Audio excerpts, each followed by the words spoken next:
Hello, everybody. Good afternoon. It's 3:05 and we would like to start. Thank you for those who are already seated.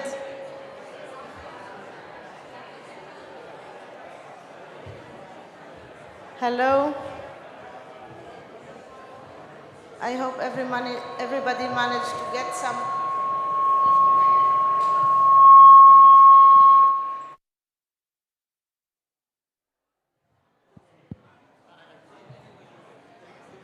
Okay, we are back on track. Leave it there, please.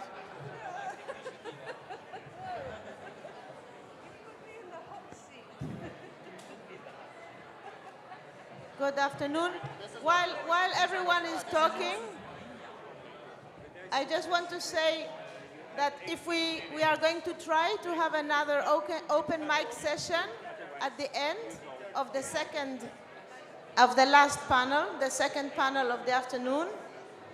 If there is anyone else who wants to contribute to the open mic session, you can use the QR or you can find me. And I ask that these people sit here during the last session, the next session. Is that clear? The people who want to be in the open mic, they should be in this row. During the last session, we will not have a break and we will do the open mic after the last session. So I also ask that you remain seated after the next session.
Yeah. Sorry, there's an important announcement for all the speakers. I would ask all the speakers of the Congress to come to the stage, please. Also alle Redner des Kongresses an den 3 Tagen bitte auf die Bühne kommen.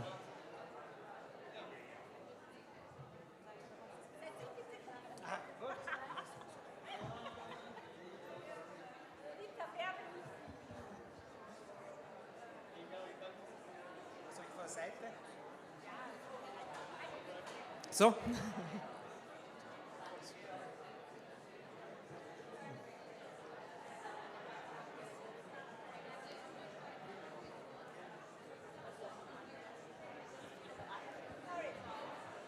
Group photo.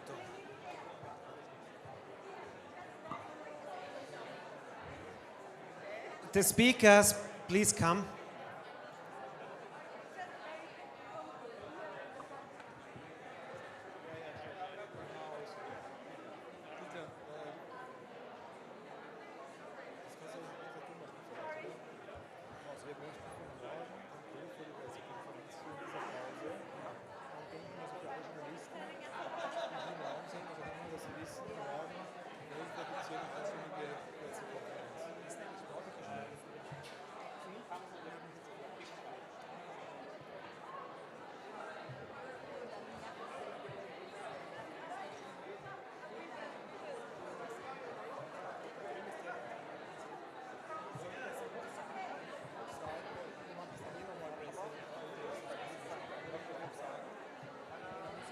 May I just ask to proceed for all the speakers to the stage for just a second so that we can have a group photo. Katie, we are missing you. Tony.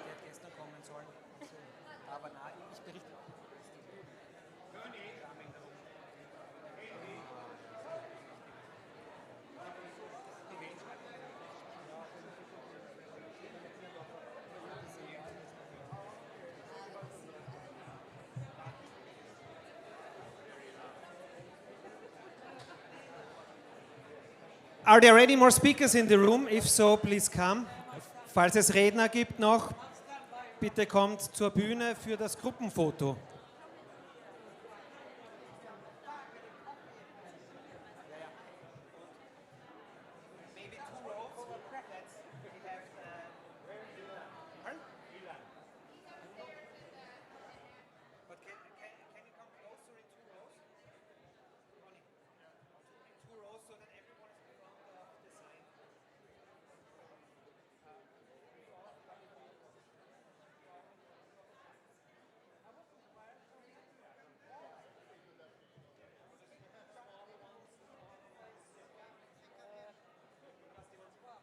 Iris? Okay, they're going to. Because all are in front of the same.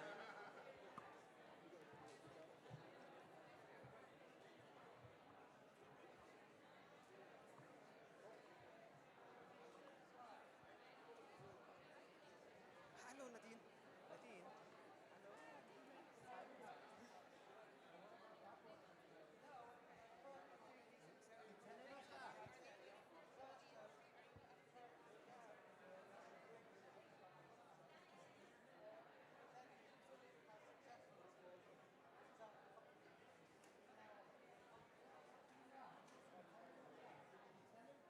But for all the photographers, we're still waiting for speakers. So.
I would ask everyone to take a seat. We want to start with our next session.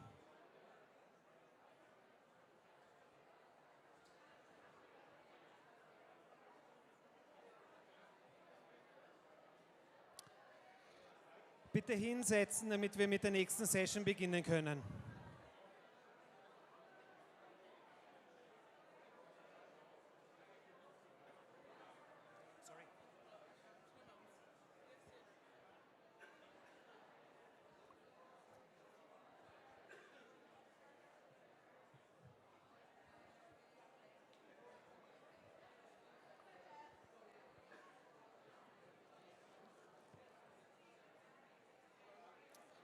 So please take a seat, and before we start with our next session, I have an important announcement for all the journalists and the media workers here in the room.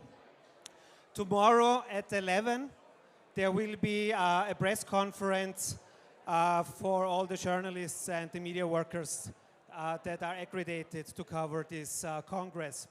So morgen um 11 Uhr wird es die abschließende Pressekonferenz der Organisatoren geben für alle Journalisten, die davon berichten. Und nun bitte ich nochmal alle, sich niederzusetzen und vielleicht auch das Reden einzustellen.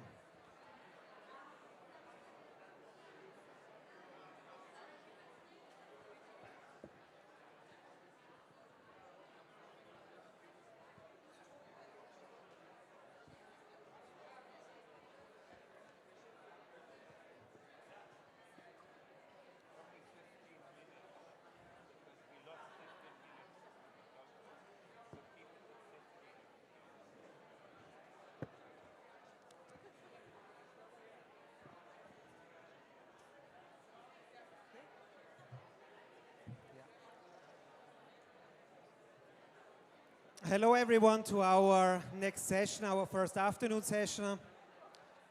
I hope you take a seat. I hope you all had enjoyed your lunch.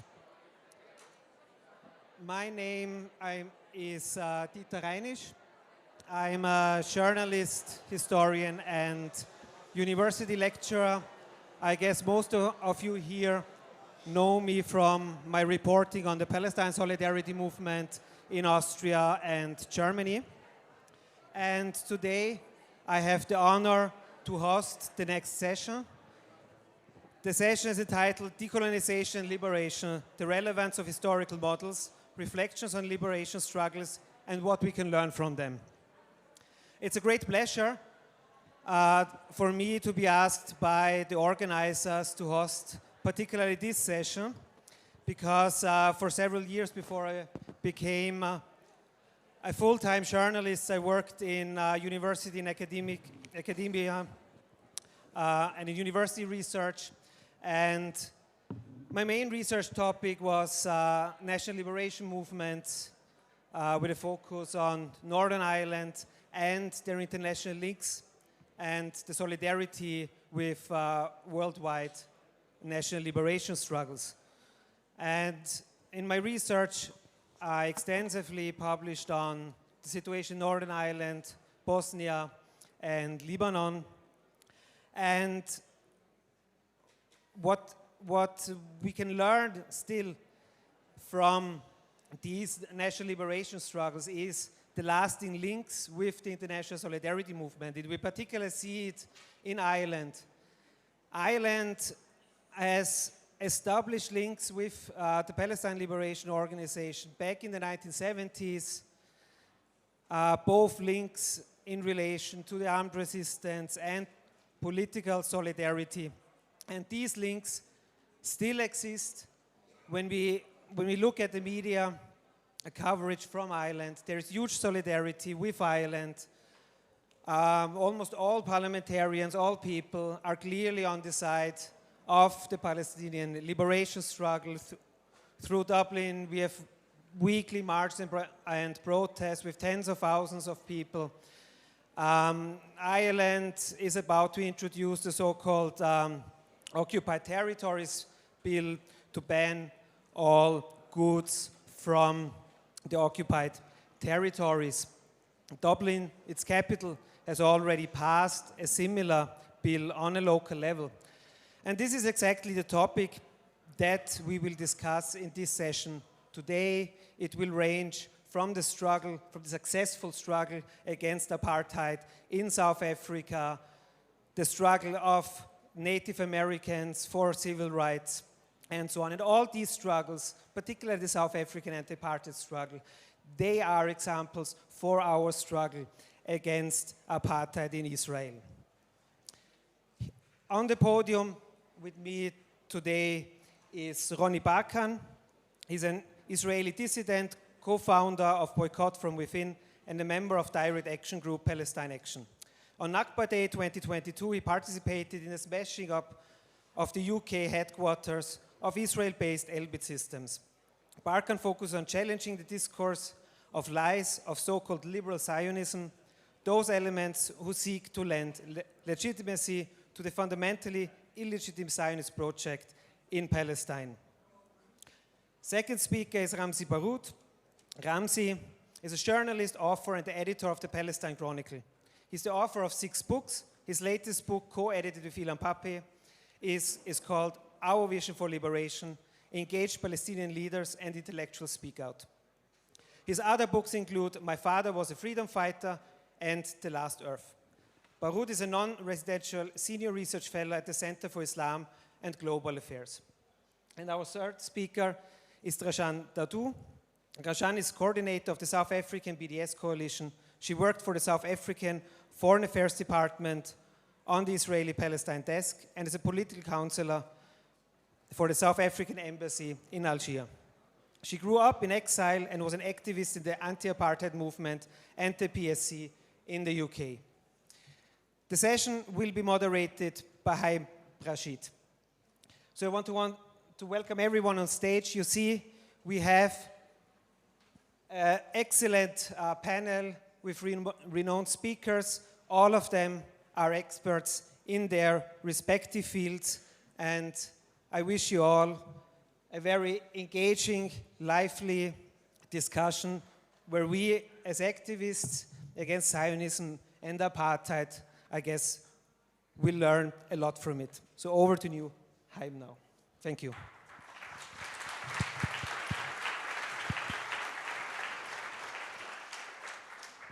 Thank you, Dieter, very much. Originally, we planned to have a speaker from Sinn Féin in Ireland, one of the MPs.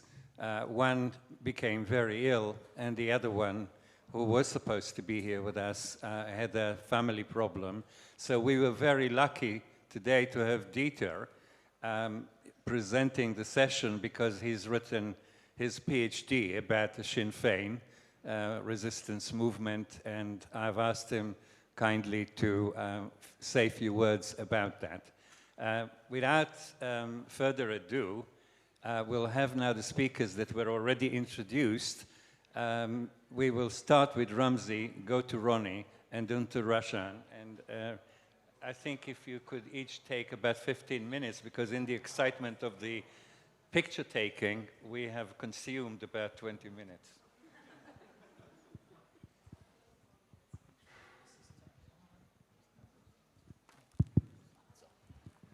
I was told 18 minutes, and I'm going to stick to my 18 minutes.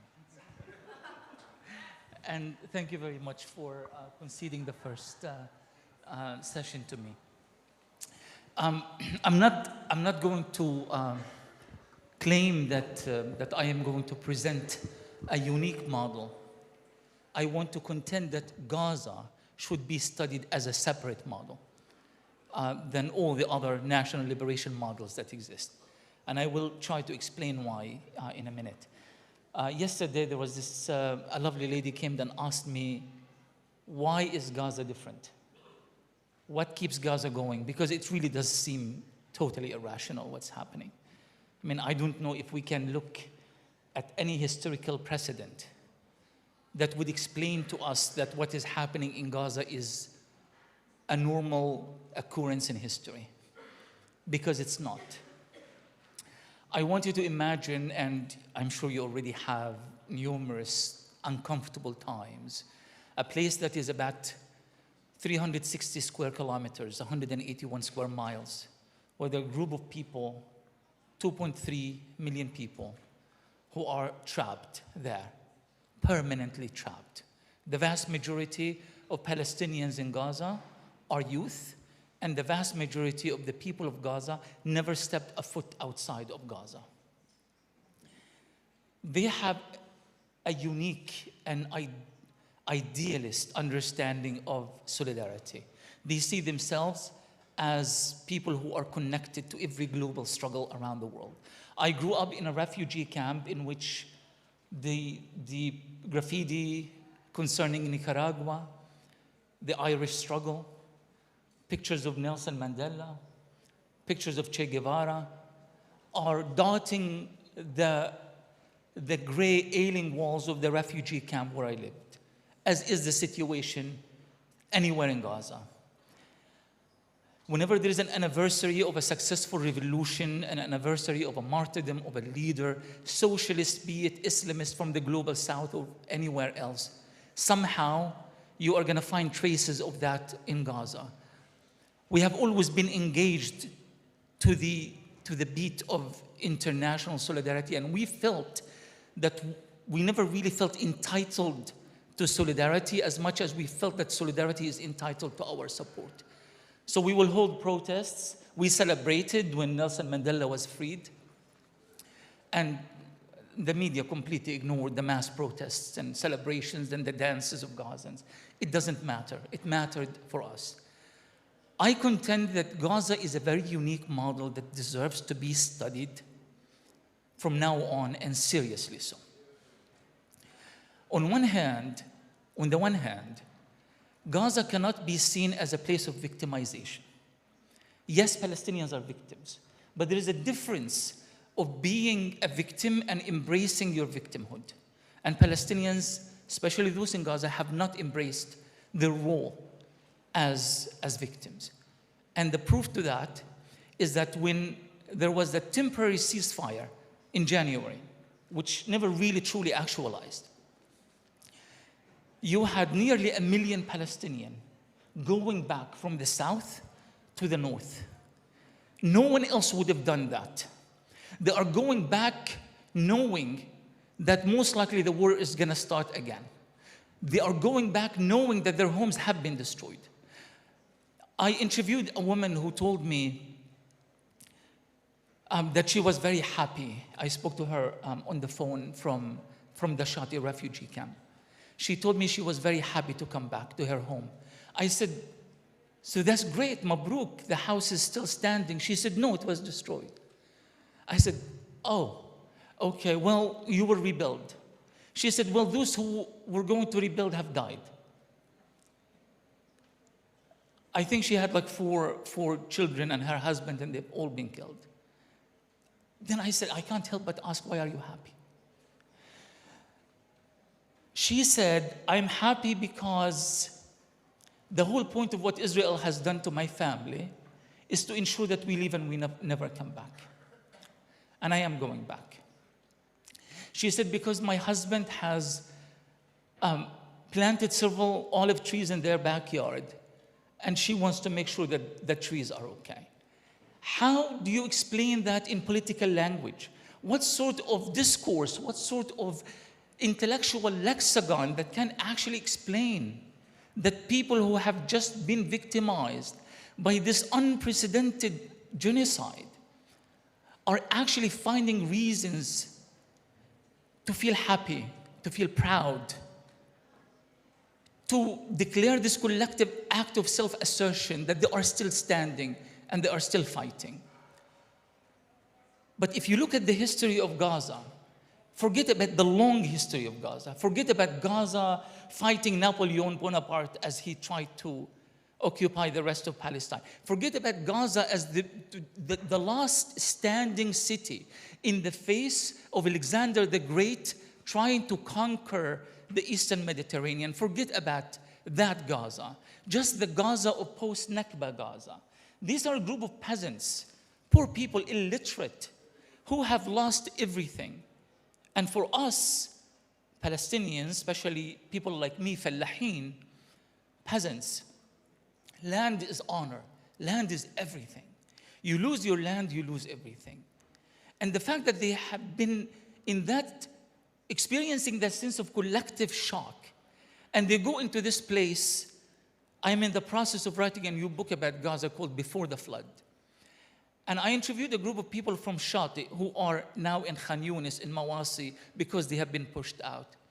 And they told me when their elders were dying as a result of the Nakba, they did not know where to bury them because they don't come from coastal regions. So they went and they buried them right on the beach. They didn't fully understand how the sea changes and the water goes up and down, and they woke up one morning and all the bodies were taken. All their dead were taken and swept into the sea.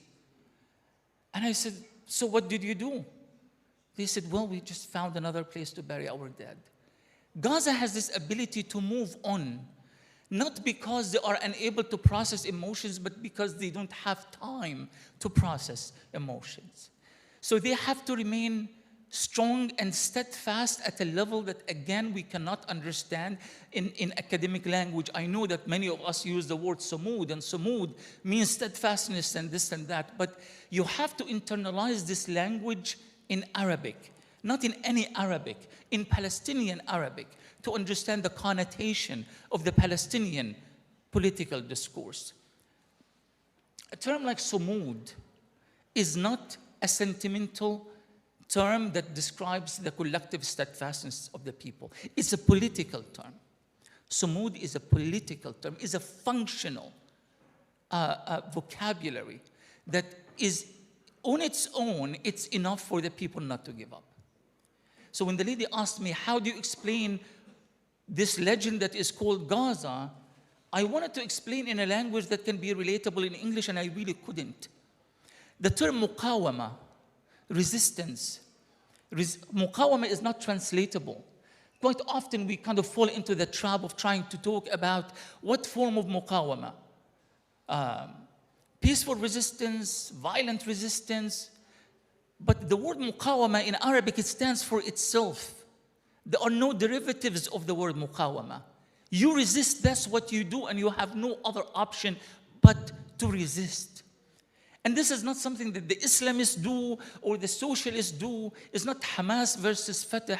Factionalism has nothing to do with it. This is a central point of unity among the Palestinian people that transcends time and place, ideology and faction. Adala, justice, is an innate term. We Palestinians, I am telling you the truth, we speak in international conferences and such about UN resolutions and humanitarian laws. Amongst ourselves, we don't. Because we already have a refined and a mature form of justice that is so deeply embedded in our society, whether we are Muslims or Christians. It is something that does not require validations, does not require citations, does not require historical references. What makes Gaza unique is the fact that Gaza should have been defeated a long time ago. Rationally, it should have been defeated a long time ago. This is why I think it was Shimon Peres. I don't know if it was Shimon Peres, but I think he was the one who said that, I wish I could wake up one morning and discover that Gaza has sunk into the sea. Was it Rabin?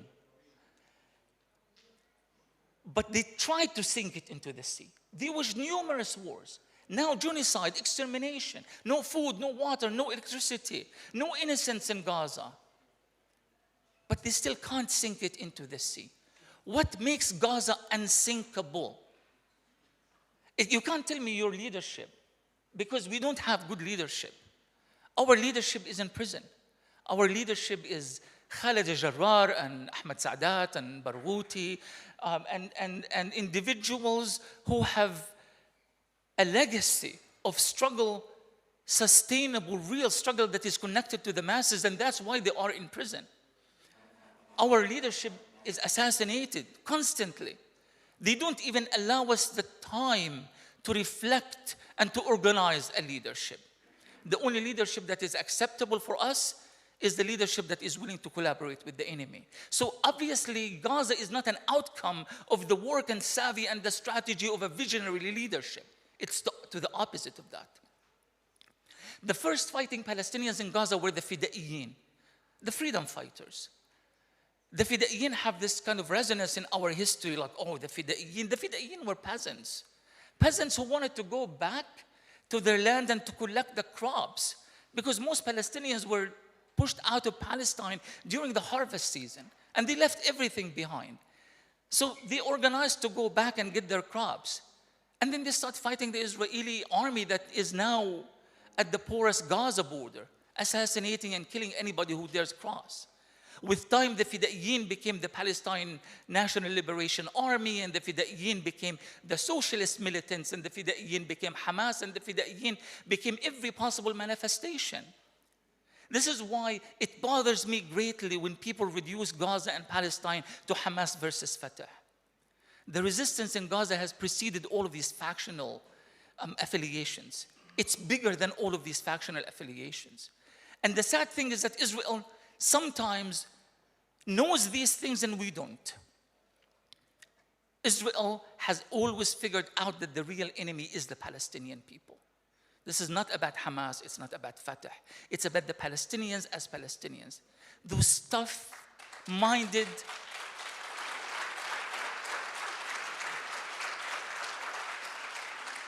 and simply undefeatable. Because it turned out that defeat and victory is also an idea. It's a notion. If you decide that under no circumstance will I ever give up, no matter what the balances of power, no matter the firepower of your enemy, you will remain undefeated. And the Palestinians have made that decision. And from the very first day of the war, I kept saying, Gaza is not going to fall, the resistance is not going to stop. Not because I have any sort of a prophetic way of reading this, because I know the history of my people very, very well.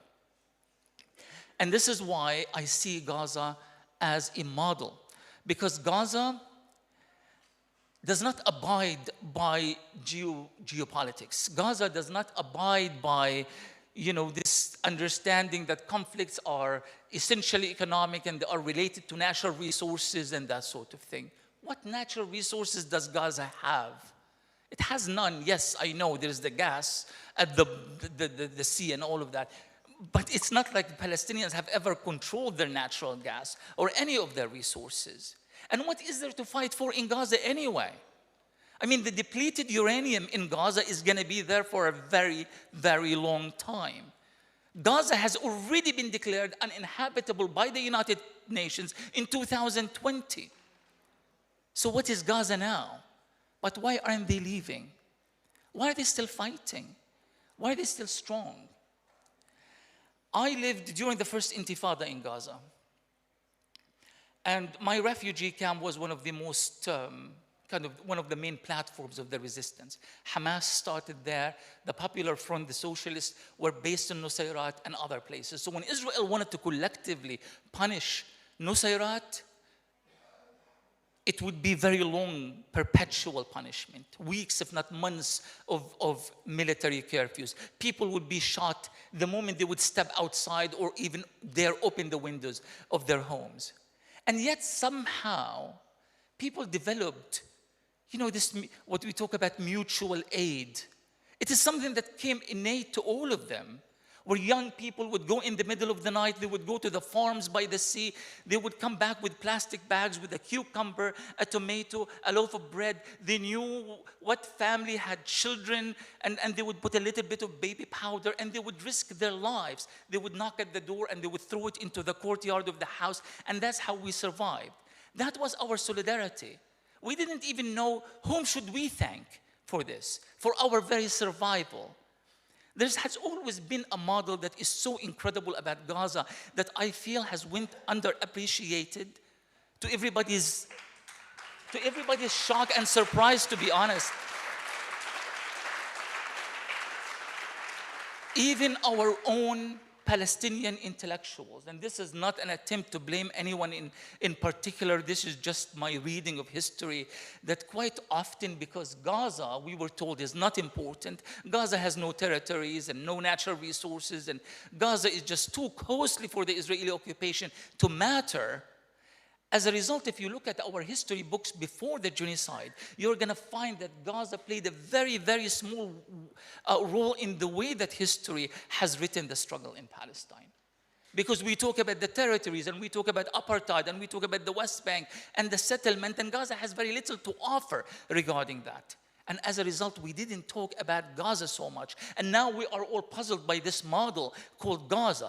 A model that not only is exposing and defeated Zionism, but is unifying the world around the Palestinians, and is once more bringing to life the issue of the Palestinian struggle that until very, very recently, we were told, if you remember Jared Kushner, Palestinians can put up or shut up. Let the Arabs normalize, Palestinians do not matter. I don't think many people, not even in the US administration right now, would dare tell you Palestine and Palestinians don't matter. It does matter. And that's because of this place called Gaza. So we need to look at Gaza in a different way. One of the last lectures I have given in Gaza via Zoom was with a group of kids at Al-Azhar University. And the kids were asking me about the parallel between apartheid in South Africa and Gaza. And others asked about Ireland and all of that, which was great. But when I told them, I started asking the kids about where they come from, their families, where do they come from? I come from the village of Hamame, from Al-Batani, from Sawafir, from Beit Daras. And I would say, what do you know about your own village? And they were surprised that I cared. Because I'm supposed to talk about the parallels between the Palestinians and others. That is kind of the modern take on the Palestinian struggle. It has to somehow be paralleled to some other struggle for it to matter or to factor in. So I asked them about their own families, and they were a little bit surprised, and shyly they answered. And I told them so much about their own villages because I have been writing about these villages for a long time. And I told them at the end that all these parallels between you and other struggles matters, and they matter greatly. So don't ever concede on that, because that's essential for our solidarity and for locating and understanding ourselves within the global struggle. But it matters a lot more that you locate yourself in your own history, to understand who you are, where you come from, so that you will know how to proceed with the struggle. It is the legacy of your great-grandparents, grandparents, and parents that made you who you are, and that delivered you to this particular point.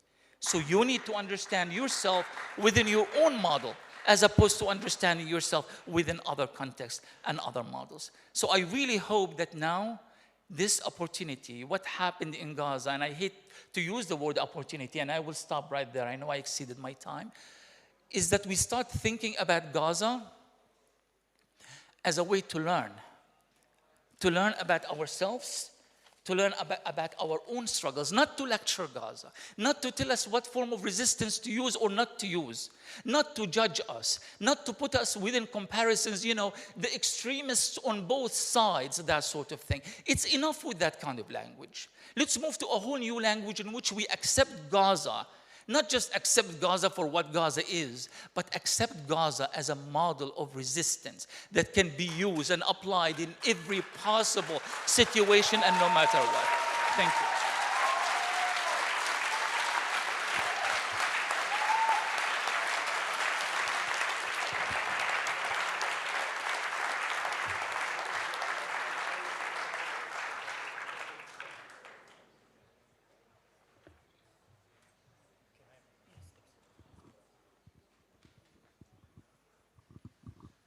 Thank you, Ramzy, for an amazing speech.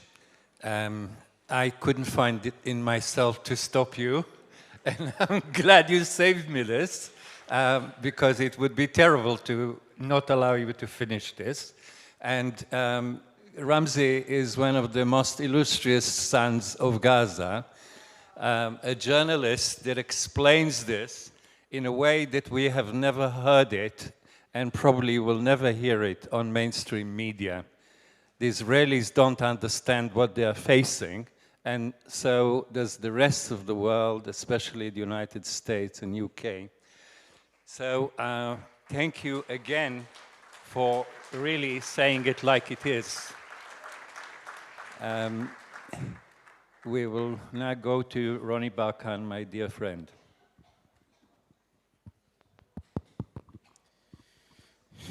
Thank you so much, Ramzy, for what you said, for inspiring us, and also for reflecting to me my existence as a dissident coming from that place. Because it is kind of a mirror image, in a way.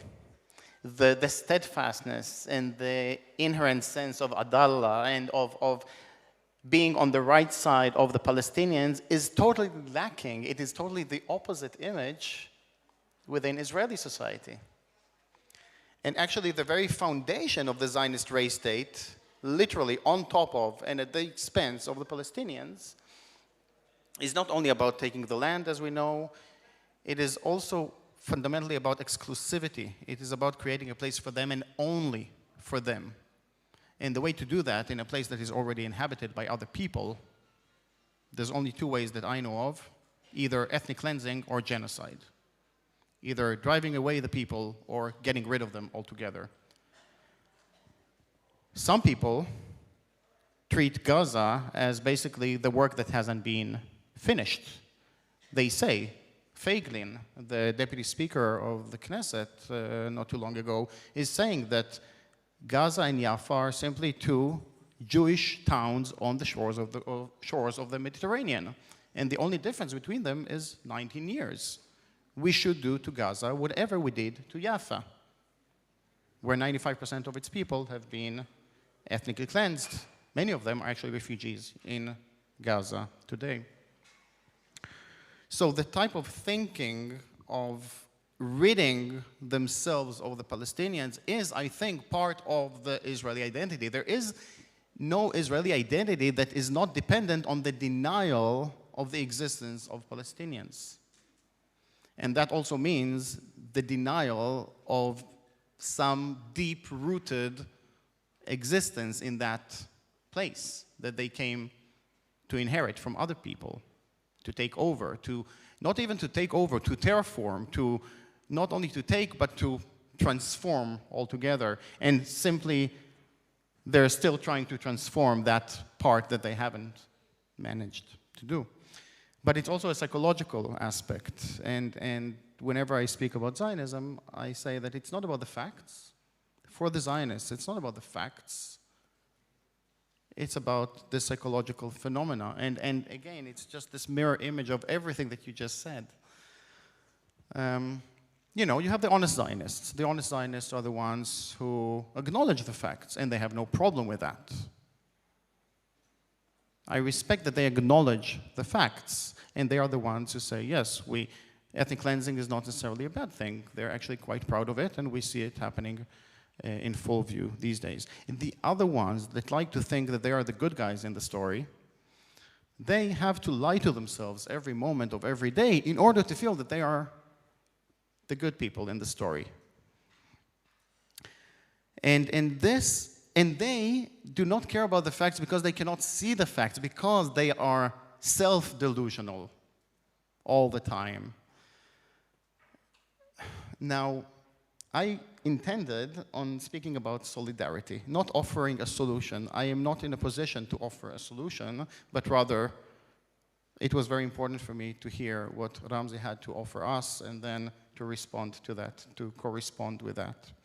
And also to learn from the past struggles and the present struggles in other places, like in South Africa. But I was thinking that what I can say about solidarity is that possibly in every struggle, the most important thing that I have learned, being with Anarchists Against the Wall, where we used to go every week to demonstrate in the West Bank and so on, and with all kinds of other struggles, I feel that the most important thing was to have, you know, the heart in the right place, but also to put the ego on the back seat, in the back seat. Not to be led by our ego, not to be led by whatever we think that the Palestinians or whoever is oppressed have to do. So we may have our different views about, it could be anything, veganism, feminism, but when we go to participate, we become partners in the struggle by our participation, by lending our presence and voice, and in a way also acting as human shields in a way, and this is also proven to a certain degree by our participation. And slowly, gradually, things evolve. And also all of a sudden, discussions about veganism and feminism and other things happen, not as a condition, but just as a natural way of working together. So coexistence is something that is for the future or for the stories. What we are talking about right now that is needed is co-resistance. And I think we all acknowledge that. But we are resisting for the same cause, with the same values, but coming from very different perspectives.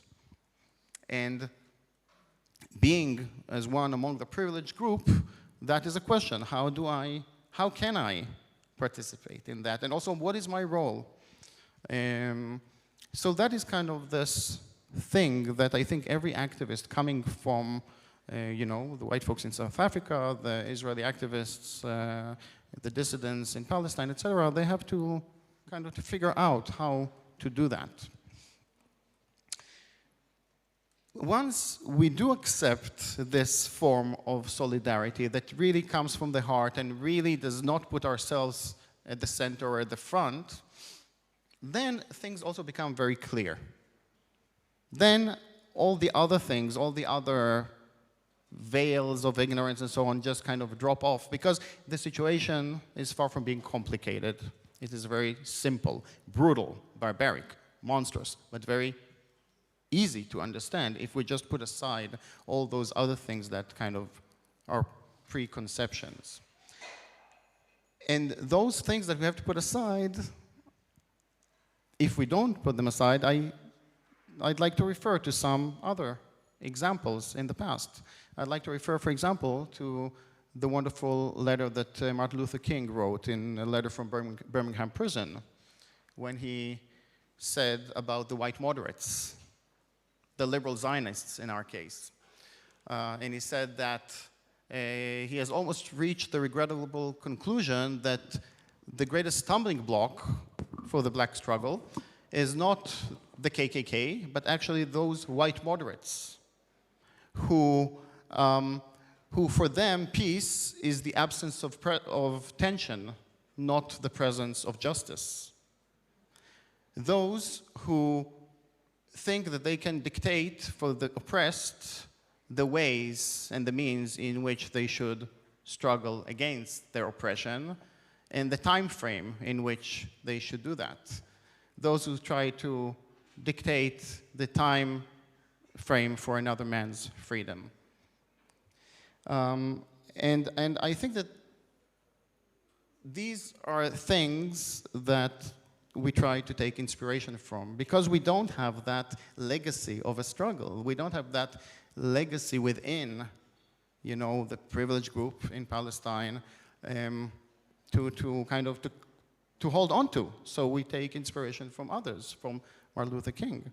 I mentioned in the opening words about these wonderful flowers, and again, thank you to Marco for coming up with this wonderful idea. And we have the white roses and the yellow daffodils. The white roses to represent the anti-Nazi group, the Weiße Rose, who were struggling against Nazism, fascism, and paid with their lives. The yellow daffodils to represent Marek Edelman and the people of the Warsaw Ghetto Uprising. And he created this tradition. We would get these yellow daffodils actually by an anonymous person every Passover Eve, actually. This is when the Ghetto Uprising started. And he would lay these yellow daffodils. And it so happens that on a Passover Eve, 75 years later, Gazans went out on the Great March of Return. And again, connecting these things. Marek Edelman himself, the deputy commander of the Warsaw Ghetto Uprising, was a staunch anti-Zionist with a Bund, and he remained anti-Zionist, and in his later years he also expressed his support with what he called the partisans of the Gaza ghetto. And it's very important for me to try to connect these things rather than trying to dictate, trying to take inspiration from those other people who have fought somewhat similar conditions. When I try to compare the situation of those Zionists to other struggles, for example, the abolitionists who struggled against slavery in North America, white people who joined the black struggle in South Africa, I have one problem, which is the dissident equation, the number game. According to my calculations, we are probably the dissidents among that group of privileged Israeli Jews, whatever you want to call them. According to my math, it's about 1% of a percent, of 1% of 1% of the population. It is such a negligible, such a small number. It is a negligible few people. I understand, I don't know the exact numbers, I understand that it was about possibly 5% or so in South Africa of the white people who were in support of the anti-apartheid struggle. Again, I don't know the numbers, probably no one knows, but among the northern states, those who supported abolitionism, it was maybe 1%. We're talking about 1% of that. So again, this idea of Palestinians who will never give up on Gaza is a mirror image to me to those very, very, very few who are not there to totally erase Palestinians off the face of the earth. Because there's pretty much 99.99 whatever percent who do want to erase Palestinians off the face of the earth because this is their thinking. This is the very type of psyche, the mental conditioning that they have. Maybe this is also an explanation in a way to the way that Palestinians have this really strong sense of sumud, no matter what. And I will end with that. Thank you for letting me realize where I come from in your words.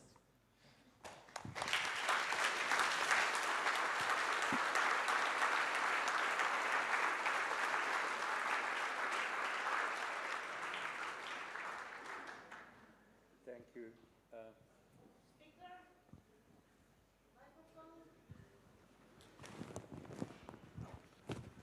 Thank you very much, Ronnie, for keeping to time as well.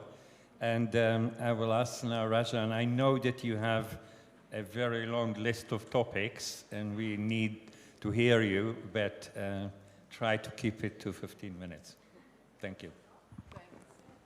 Thank you very much, and thanks to the organizers, of course, for inviting us to come from South Africa to be here amongst you at the first Anti-Zionist Jewish Congress. And so following on, which is a very, very hard thing to do from the last two speakers, I did make a very long list that I sent to Haim, but I will try very hard to keep within the time limits and maybe just indicate some of the themes, and we can, of course, raise them up further in the questions and discussions and so on. But I tried to gather my thoughts under the sort of bigger heading of solidarity and liberation from the global south. And I think the starting point for us is nothing to do with struggles being models for other struggles, but the words of Samora Machel, who said solidarity is not an act of charity, but mutual aid between forces fighting for the same objective.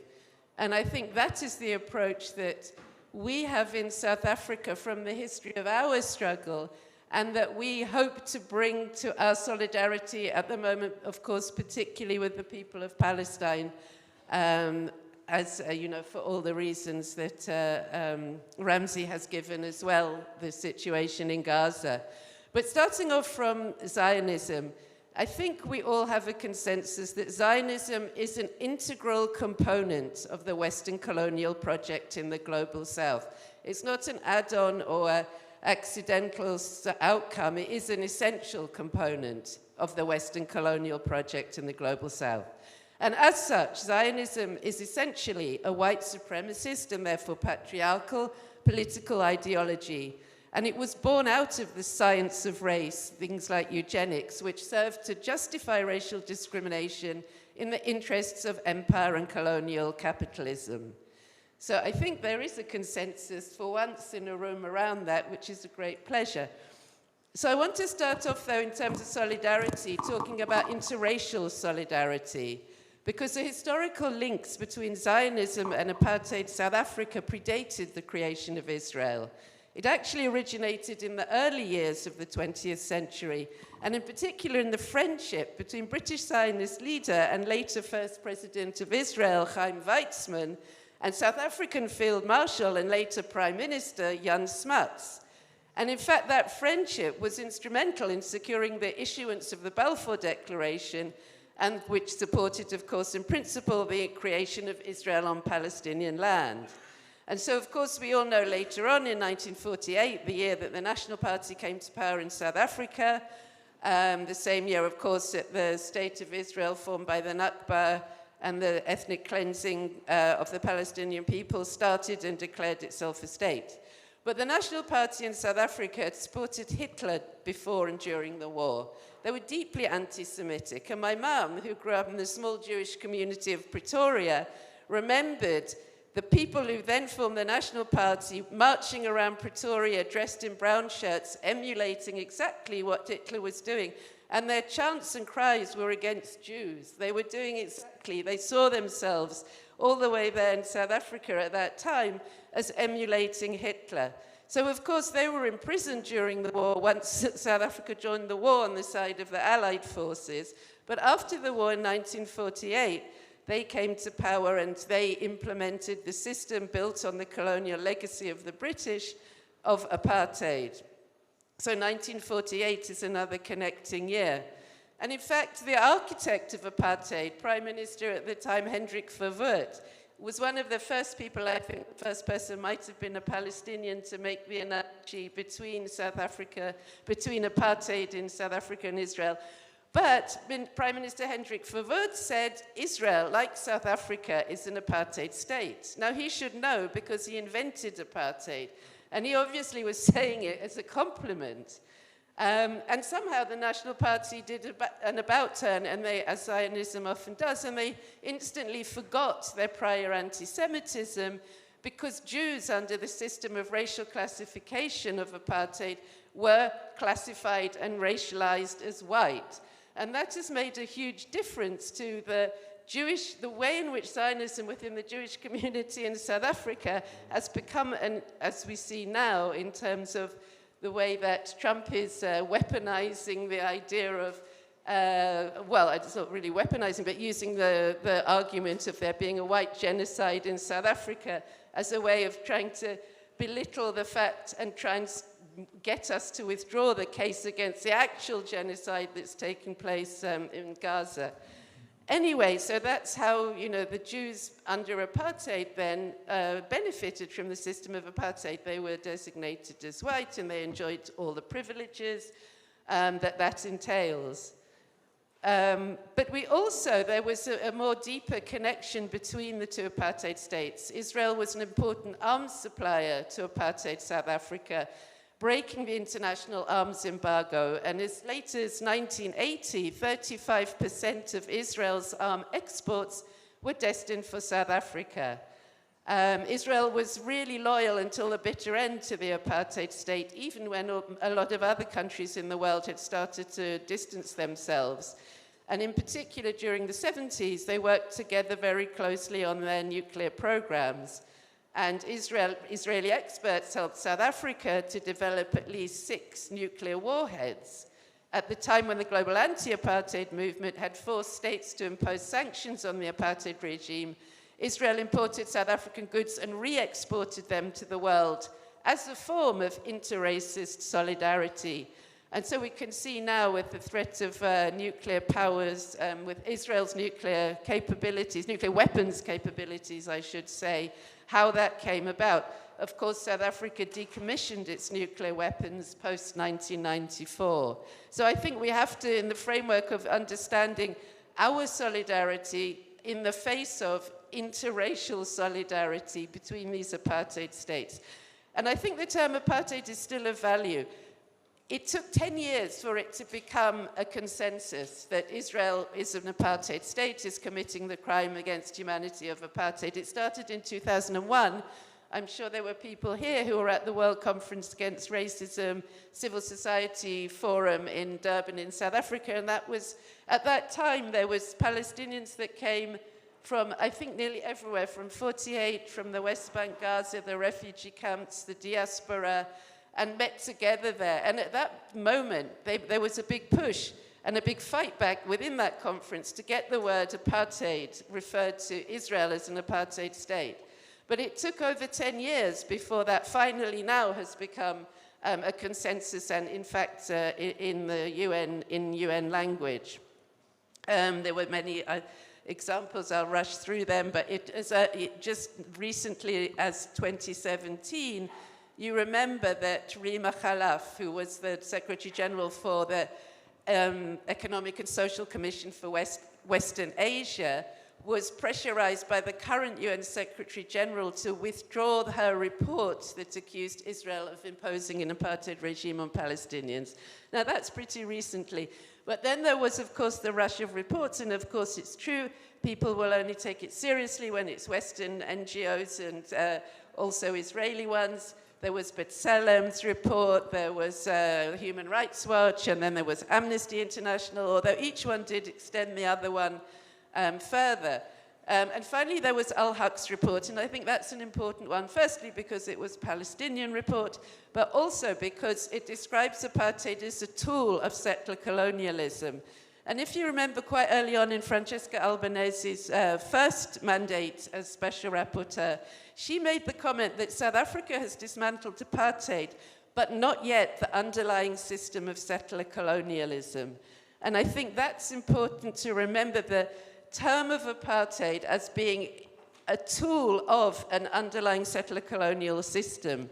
And I think in that sense, when we talk with Palestinians, we have a discussion around what that might mean in terms of don't use South Africa as a model. Yes, to some extent, but don't do the things we did. And I think Ramzy knows those discussions that take place. And in that sense, it's, you know, obviously it's a form of our solidarity against, not as models for each other's struggles, but against the racist apartheid states' solidarities. And just to say that in terms now coming to what we can do and should be doing and could do more of, in our struggle, we identified 4 pillars of struggle. We had the underground organization, we had the mass mobilization, including the workers' trade union struggle, we had the arms struggle, and our 4th pillar was international solidarity. And without that 4th pillar, it would not have given the support to the other 3. It would not have enabled the other 3 to have continued. And I think, you know, we can see, I think we have to admit BDS is a success. I mean, we did dismantle apartheid, and that was largely due to the efforts of ordinary people around the world. Thatcher's Britain didn't want to lose its relationship with apartheid South Africa. It pushed and pushed and pushed for every conceivable way around it in terms of supporting Bantustans, in terms of all kinds of so-called compromises, getting rid of petty apartheid, as it was called. But it was people's power that pushed her. The same in America. It was Ronald Reagan. It wasn't as if this is the first time we are confronting extremely reactionary states and trying to put that pressure on them. Of course, there are many differences and there were many advantages then. There was the Soviet Union and countries in the global south that had a much stronger impact in the international system. But still, I think we have to remember it was not just some simple thing that happened. We, all of us, made this happen in the case of South Africa. And we are doing so again. I mean, if you look at the BDS successes, the dock workers in France who recently stopped 14 tons of military equipment on a ship, and the same in Morocco, dock workers taking action. Morocco has normalized relations with Israel, where they face not only firing from their jobs, but being imprisoned. Palestine solidarity activists, all the time they're getting imprisoned and facing all sorts of repression. In Norway, the Norwegian pension fund, the largest pension fund that disinvested, Antigua and Barbuda, who are now refusing to flag the ships that are carrying these military and dual-use items to Israel. And even the chairman of the Israeli Export Institute, Avi Balashnikov, said BDS and boycotts have changed Israel's global trade landscape. Now, we know that Israel's propped up financially, economically by America. If you take that away, Israel's collapsing economically. It's tanking. It's not sustainable in any sense or shape or form. So if we keep putting the pressure on, and obviously particularly on American companies and in America, I think we can really make an impact, even though it might feel very bleak, and even though in the face of genocide it's very hard not to feel we need to do one thing now immediately and solve the problem. We know that unfortunately isn't possible. And I think finally, just very quickly, 3 points around the politics of liberation and what role there is for particularly organizing as anti-Zionist Jews.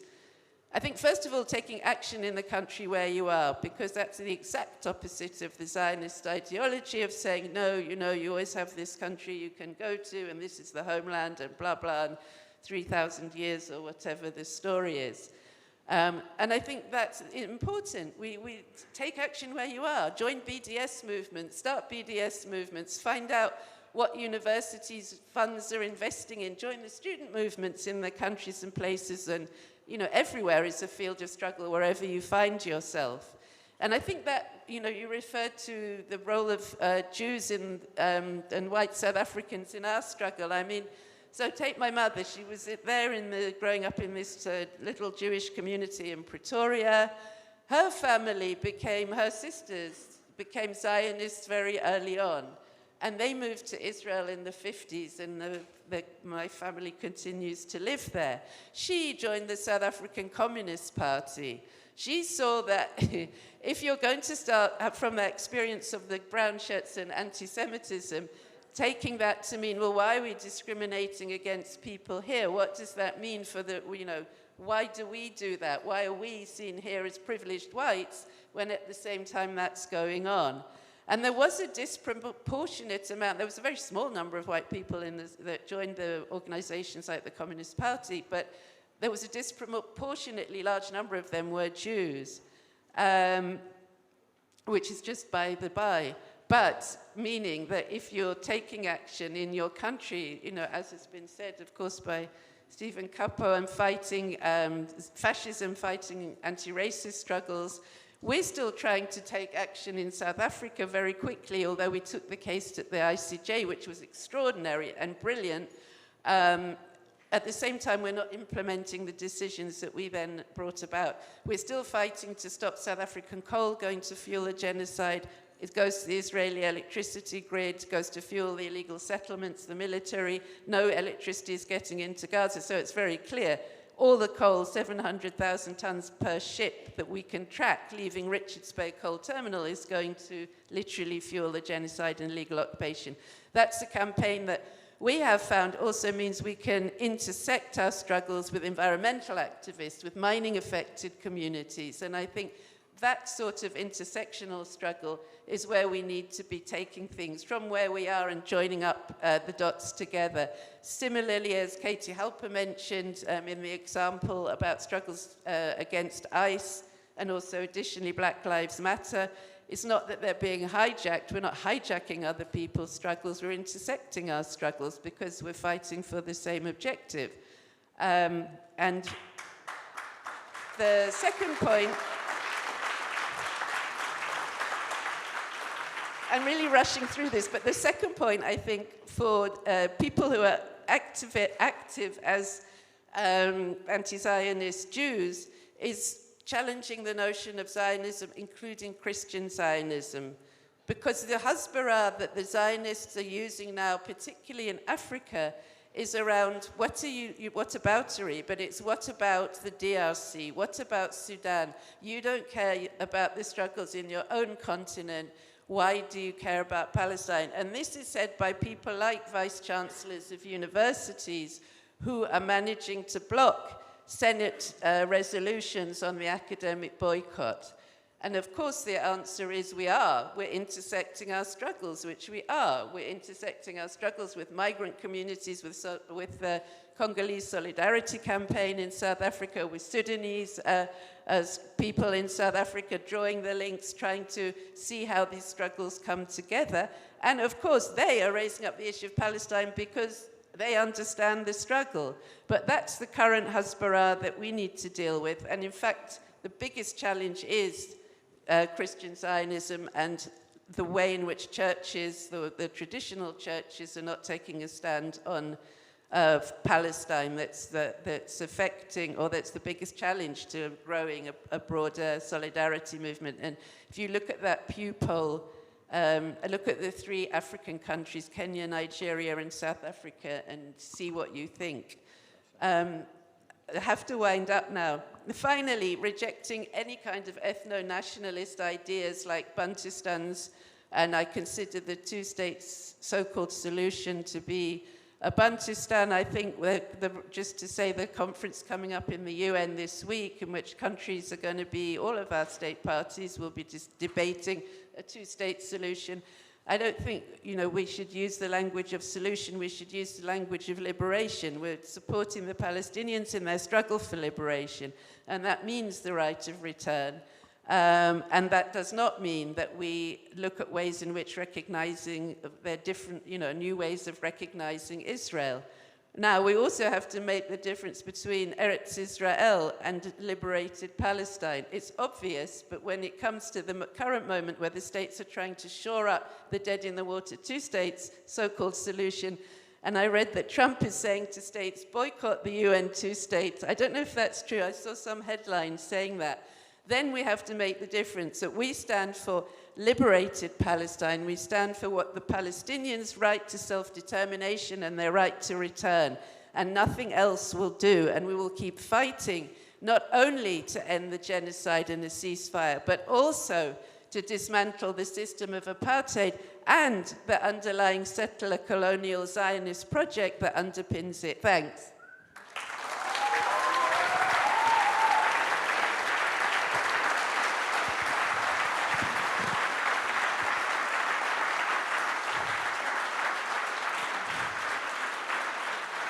Thank you, Roshan. You can never stop a seasoned activist in mid-flow, and you have managed to get all your points in. So this is incredible. I just want to make 2 very short points before I give you the chance to ask questions. Let us remember that Palestine is the last, not just the latest, but certainly, we hope, the last settler colonial state. They have had a lot to learn from many other settler colonial projects. So, but so have the Palestinians. So what we can say for sure is that Palestine is unique, Gaza is unique. It is not like any other struggle. It is also the test of humanity. The litmus test of humanity in the 21st century is what we do about Gaza, and it's not a test we can fail, and our leadership has failed it totally until now. And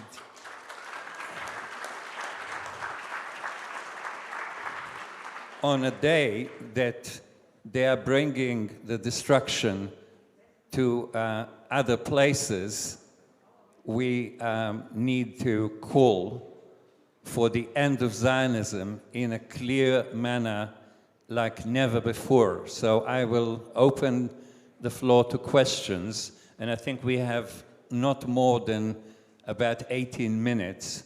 And please, let's have the microphones in place.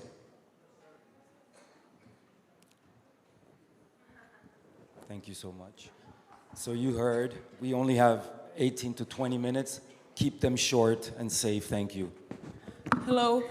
I would like to ask what I wanted to ask actually before, and it's great that you're here from South Africa. What is the lesson Palestinian, or what should Palestinians take from the South African struggle, like after the apartheid? What was the biggest mistake? I think there was this economic problem that without economic, reparations, you cannot really get this inequality from the system. So if you can elaborate on that, and if there is something else with getting rid of apartheid, Palestinians should watch out for. It's not. Thank you. Short. I'll be starting at the back and coming to the front. My partner is not here. So please keep short question. Thank you. I'll try. Thank you so much. It was learned a lot and very inspiring. Ramzy, you said it was figured out that Palestinian people are the enemy. And just to go back a little bit, so who are the... I need to explain the question. So, sorry. And I try to be short. So, who are our enemies? This is also very important. And so when we think these enemies are not only asocial, when I think about world leaders, they are anti-social, anti-communal, and I can continue. You know, some world leaders even said that society doesn't even exist, right? Which a little bit goes onto the level of individualism and ego as such. The question is, when we think about Palestinian people as a kind of essential people among many peoples, and the question is, thank you. And the question is, to what extent do you think that, we can think that we the people, this sentence about we the people, that we identify much more with the Palestinian people? As I'm trying to explain the question because it has a long thing, but how, if you understand, so to what time? To what extent do you understand, the we the people as the Palestinian people?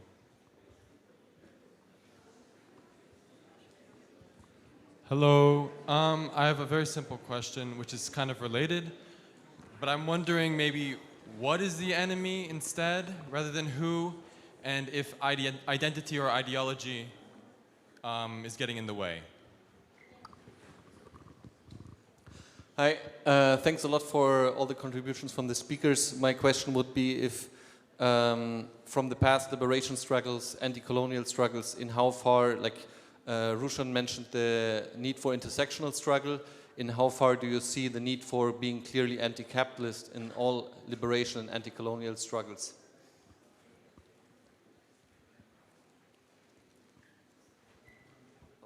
Oh, sorry.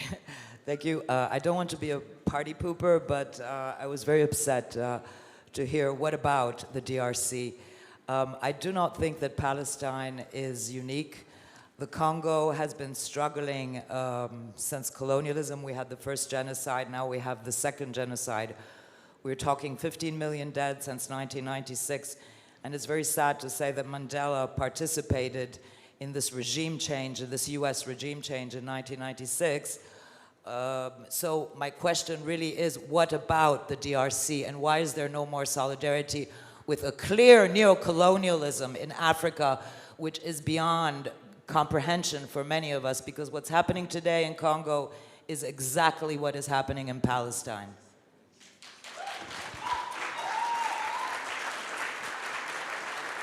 I have a question.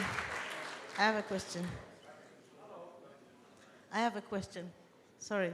I wanted to ask, I think considering the history of the PLO, I'll be short, is there a chance that there will be some kind of new unified force for the Palestinians that can lead the struggle and unite the 4 pillars that were mentioned and unite us and help us to be a more effective solidarity by having clear Palestinian leadership beyond what we all recognize as the BDS. Do we have a chance of seeing that in the next 5-10 years?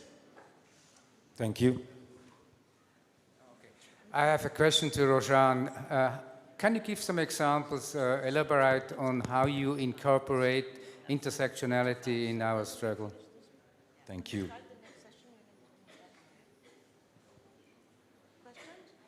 Any more questions?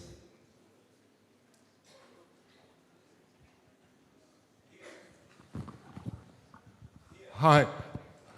We've been talking about parallels to Gaza. There's nothing the same as Gaza. There are things that might be as bad as.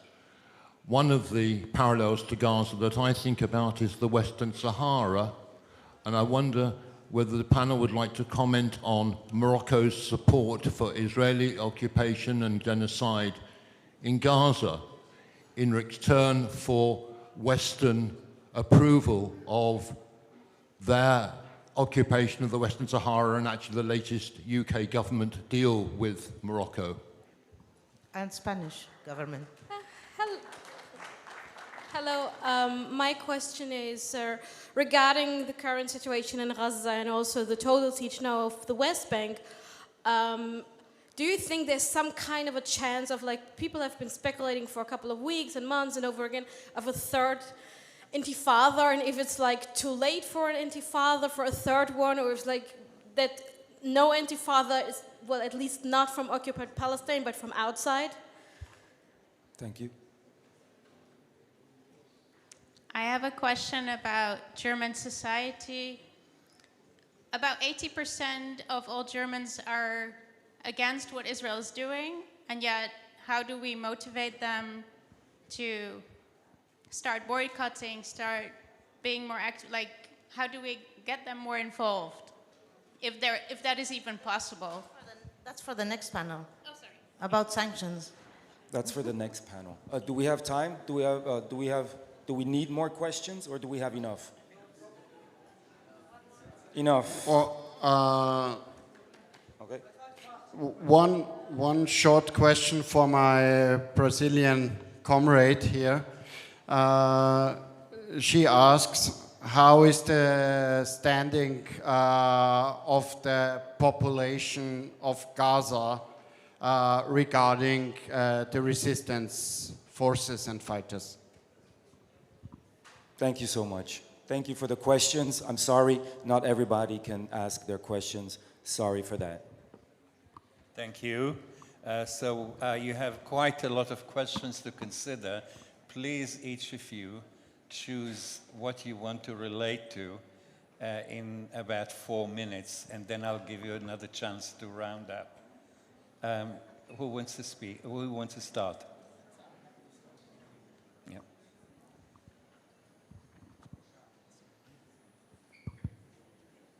So just because there's not enough time to address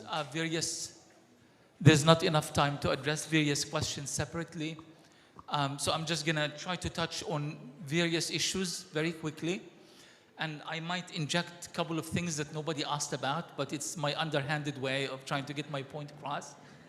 I remember there was this interview that Noam Chomsky conducted with David Barsamian, a great independent broadcaster, during the Iraq invasion 2003.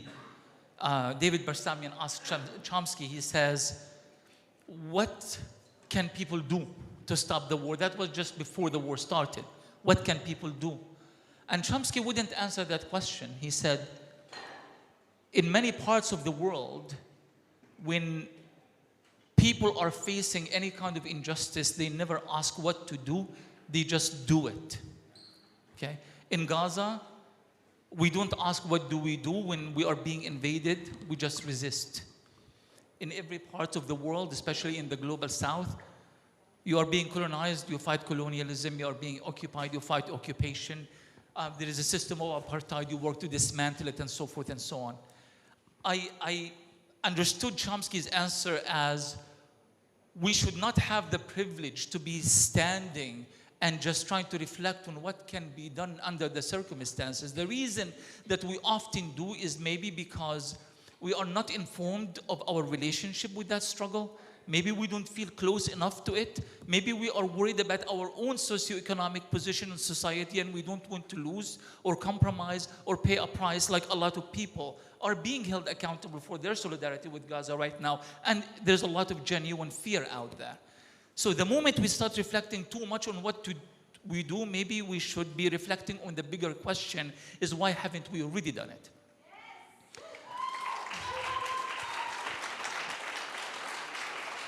In my first visit to, I'm gonna try to avoid eye contact there, so otherwise you're gonna try to tell me how much time I have left. My first visit to South Africa, I was approached by two black men who did not seem to be part of that conference. They were wearing military fatigues that seemed quite tattered and old. And then they came and they wanted to talk to me. And they said, I said, oh, but we can talk after the conference. They are working men. They said, we need to get back to work.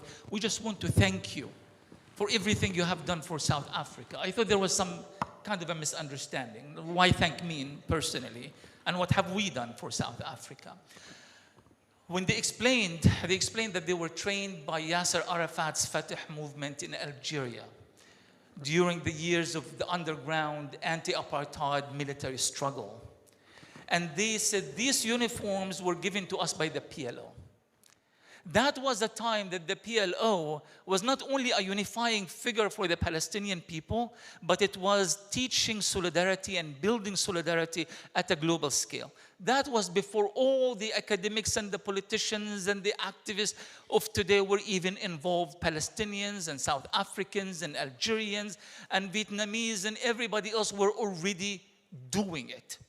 So this is something that I feel like is so important that we need to reflect on the longer history of cooperation and struggle. And the most beautiful kind of struggle is the struggle that happens organically, that does not to be taught. People don't need to be confronted. I have friends from Kashmir, and we try to do as much as we can, considering what's happening in Gaza, to teach the world about what is happening in Kashmir.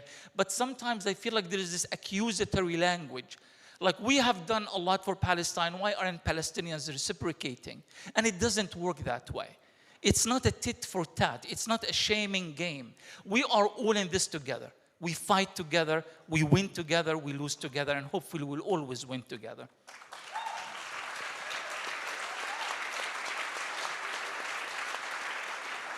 And my last point, we were asked about the enemy. Who is the enemy? Who is the enemy of the Palestinian people? Well, one of our greatest intellectuals of all time, Ghassan Kanafani, has already told us who are the enemies of the Palestinian people. You have imperialism and Zionism, and by the way, according to Kanafani, who was assassinated by the Mossad in July 1972, according to Kanafani, imperialism and Zionism are not two separate elements. They are exactly the same, and that's how Palestinians have always understood it.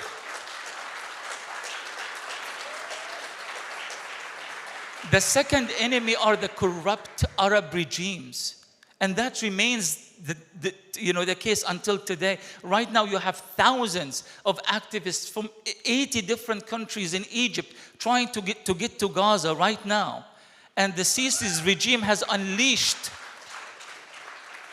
his thugs against those activists to prevent them from getting to the Rafah point. The enemy of the 1930s remains the enemy until this day.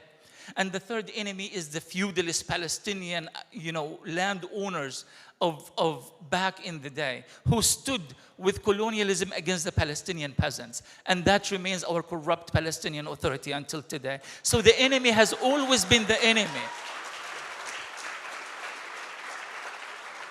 I think I will stop here just because I by far exceeded my time, but I thank you very, very much for your patience, for your solidarity, and for all the amazing work that you do for Palestine.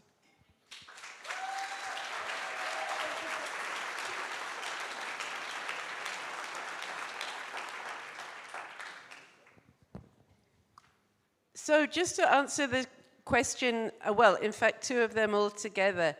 Intersectionality precisely means standing with other people's struggles. And as the quote from Sir Maura Machel I mentioned in the beginning, solidarity is not an act of charity, but as Ramzy was saying, mutual aid between forces fighting for the same objective. And I agree, and I'm glad you mentioned it, the history of our struggles in the continent. And in fact, the role Yasser Arafat played in bringing the African liberation movements and the Palestinian liberation, PLO at the time, together was something that people really remember through a joint history of struggle. But in terms of intersectional campaigns now, what I am saying is you can also challenge the Zionist narrative that is a Christian Zionist narrative, because it's the same Zionist Hasbara, just being manipulated and weaponized differently. And I think it is important for anti-Zionist Jews and anti-Zionist Jews in the West to do that. Because whilst we get accused of, that's the whataboutery that the Zionists use. What about the Sudan? What are you doing? Why are you talking about Palestine? What are you doing about the Sudan? What are you doing about the DRC? These are places close to hand. They are not doing anything at all themselves, obviously. And in fact, Israel is selling weapons, Elbit system weapons, to both the DRC and to the Rwandan government, which goes to the M23 rebels. Look at the role that the UAE played in trying to broker that normalization deal with Israel under the military government there. And now look at the mess that's going on in the Sudan, you know, and as you mentioned, the mess that's going on in the DRC. The hand of Israel is all over every conflict, every repressive regime in our continent. In Kenya, the paramilitary police were trained by the Israelis. Those paramilitary police, recently when there was an anti-austerity demonstration, people disappeared and bodies were found randomly. You know, they're in it together. So that's what I'm saying. It's one struggle that we are fighting. And if we counter the Zionist lies that, what about this? You know, why are you caring about Palestine and not this and not that? They're closer to home. We're trying to say we are, and working with the Congolese Solidarity Campaign, working with other solidarity movements, because they all understand the centrality of Palestine. They understand that if we lose Palestine, we all lose, because those authoritarian regimes, those conflicts that are created in our continent are because Israel is, it's not just an offshoot, it is part of the colonial imperial project. So if you want to get the extract stuff from the DRC, if you want to extract stuff from all our countries, yes, Israel's a perfect vehicle for doing that. And that's why the Western countries, particularly the European countries, are going to argue at the end of the week that you can salvage a two-state solution and you can talk about recognizing a Palestinian state. Because what they're really saying is we're recognizing the Israeli state. They're not saying that we recognize the Palestinians' right to self-determination, the right to return, and the right to liberation from the river to the sea, are they? And so I think another thing we can do is challenge that, challenge our government, stand up and say, no, we reject Bantustans. We saw what happened. The only country in the world that recognized internationally the Bantustans in South Africa was Israel. They had embassies, supposedly embassies there. There were flags flying in Katznelson Street or whatever it's called, Dizengoff Street, the main street in Tel Aviv, of embassies of our Bantustans. No one else in the world recognized them. So why should we recognize Bantustans anywhere else? We can see what that's getting at. So I think there's a lot we can do, and a lot of people in the West are speaking up as anti-Zionist Jews can do to assist and to join the struggles, literally join up the struggles that we're fighting in South Africa and in our continent.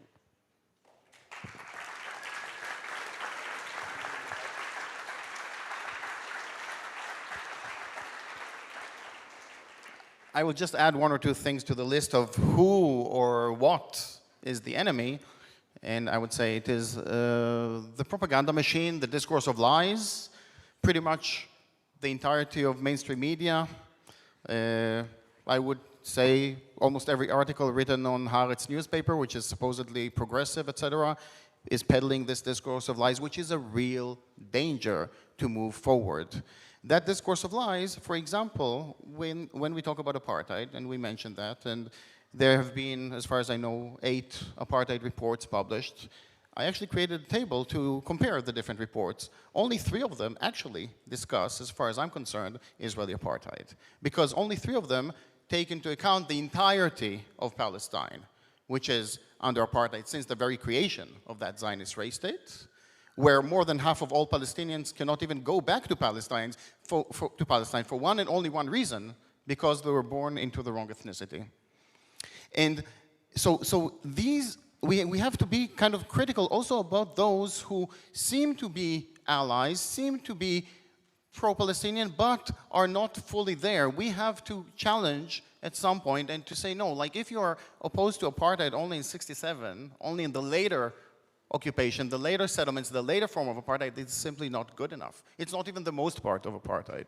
And I also challenged actually 3 UN special rapporteurs on that, on their perception of apartheid, and insisting on exactly what I told you today, that it is the entire story of apartheid. And apartheid is only one of many, many crimes that the Zionist race state is responsible for. We have to be very clear with a message, with what is the crime and what is the solution to that crime. And the solution is not tweaking the system, it is abolishing that system.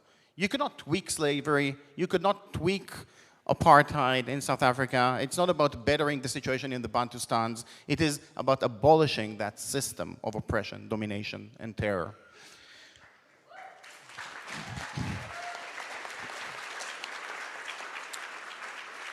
Now, what can we do? There's plenty of stuff that we can do. They've got the bombs, we've got the people. We've got the hearts. We had 1 million people on the streets of London, more than once. The problem is, again, with the messaging, with what is it that we are demanding. When 1 million people chant ceasefire now, that is simply not good enough. It's not even a demand. We need much more than that.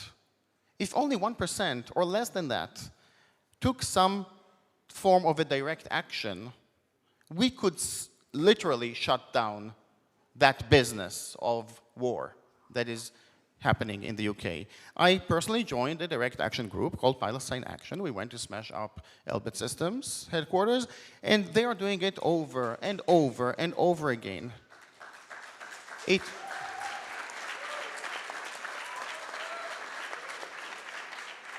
It requires from us to be focused. It requires us to be consistent about it. It's not a one-off action. It is something that needs to happen again and again. And yes, sometimes people have to put themselves on the line, but at least put their liberty on the line. When we put our liberty on the line, that also creates a dilemma for the other side, for the media. Why are these students in these Ivy League, universities putting their prestige on the line? Why are these, relatively elite activists in the UK, again, putting themselves on the line? This creates a dilemma, and that is important. And one more thing about direct action. In more usual times, I would say, okay, we can have civil disobedience. We are far from being in usual times. Direct action is something that is needed. It is essential. Is it enough? Probably not. But it is one tool that we have, and we can all do something. Direct action delivers the goods. We go to the source, and the difference between demonstrating and direct action is that demonstration is like asking the government, to deliver water. Direct action is digging the well and daring them to stop you. So this is what we do. We create the positive facts on the ground, we stop the negative crime, and we challenge this all the way to the courts and wherever that may take us. But we know that we have the people on our side, we have truth and justice on our side, and we will eventually be successful.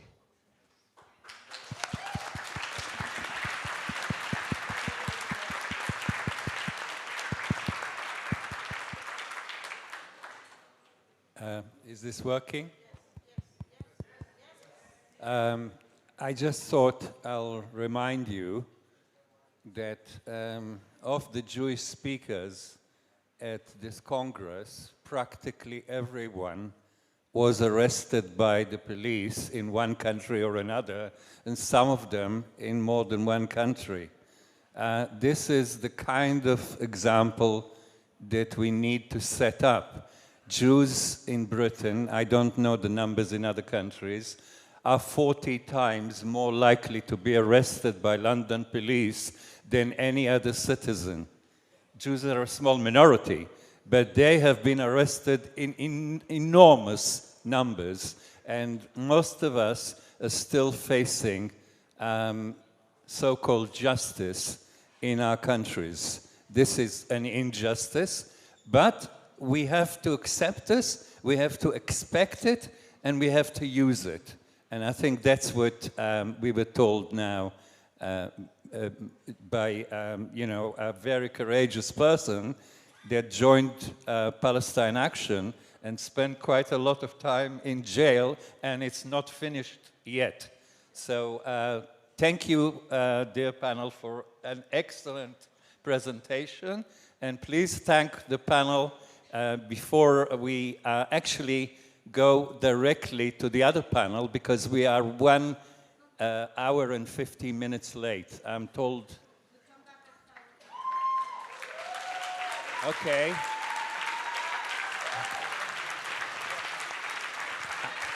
We come back at 5. Thank you very much. Thank the panel.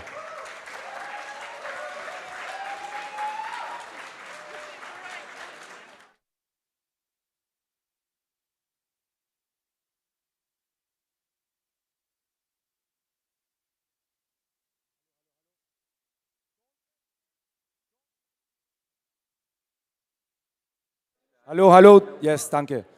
I would ask the speakers to please come on stage and the organizers to also come on stage.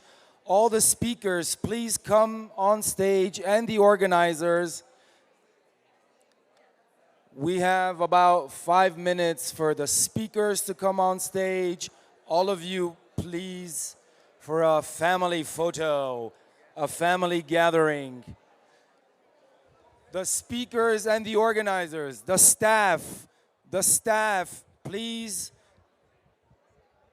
The staff is called to come on stage. The speakers and the staff. Kann jemand Dalia von oben holen, bitte? Die ist da oben. Ja. Ich mach die. Ja, geht schon, geht schon. Yes. So the staff and the speakers, please come on stage. All staff and speakers. Un poquito.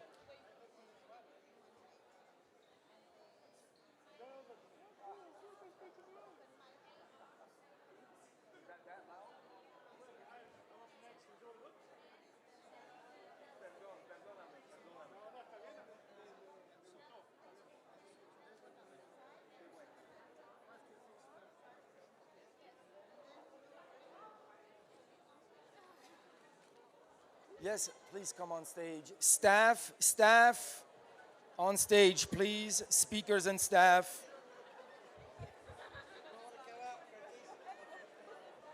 Pardon. Oh là là, pardon. On stage.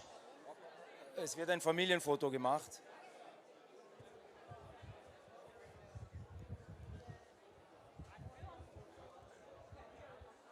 Speaker?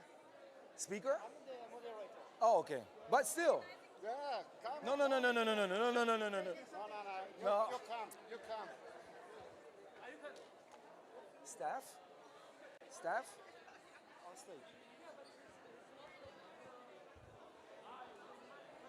Staff and speakers, all staff and speakers, please on stage. Dalia, auch du.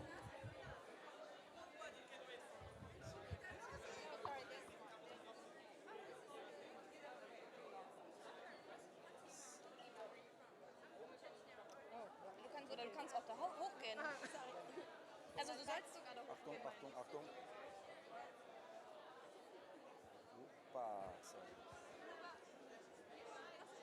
Bitte, yes, after you.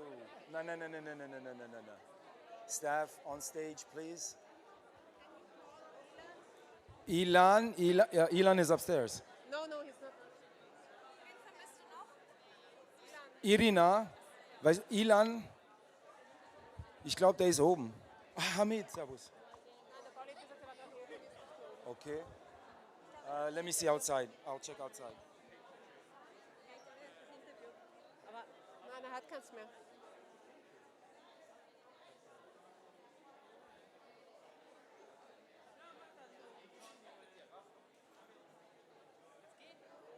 Ilan, Pappe. Is Ilan here? No. Yeah, but where's Ilan? Without Ilan, I'm not moving anywhere. Ilan, Pappe. Did anyone see Ilan? Ilan, Ilan. He's coming. Hey. Not going anywhere without.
Should I translate?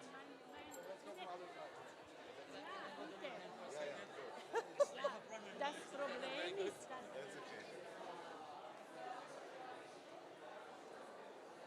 moving, huh? Moving.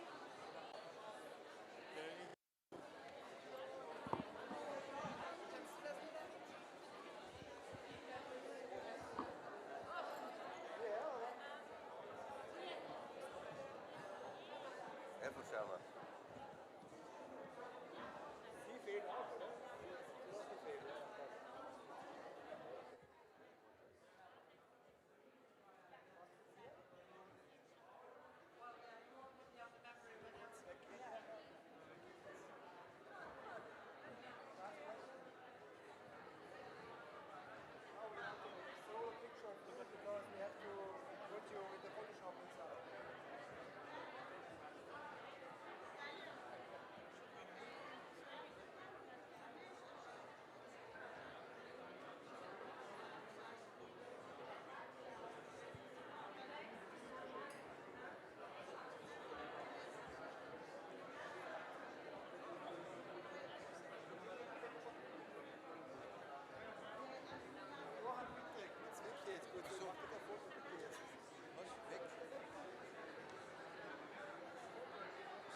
Entschuldigung, ja. So, gegen den Uhrzeigersinn. Das ist das. Wir machen gerade Foto, ich muss warten.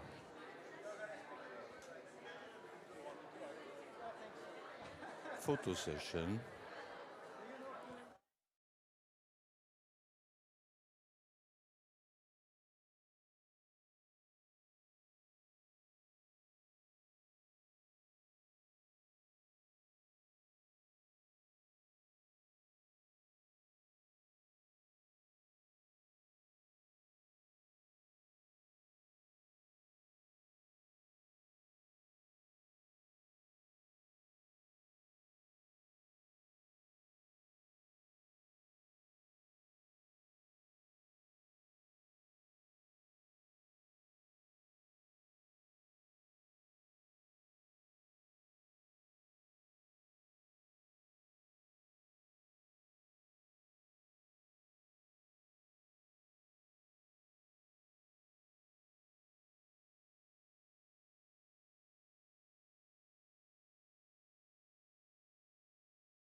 So please, we need to start. Can you please sit down? And we will start this session.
Comrades, could you please all proceed back to your place so that we can start with the next panel? Thank you.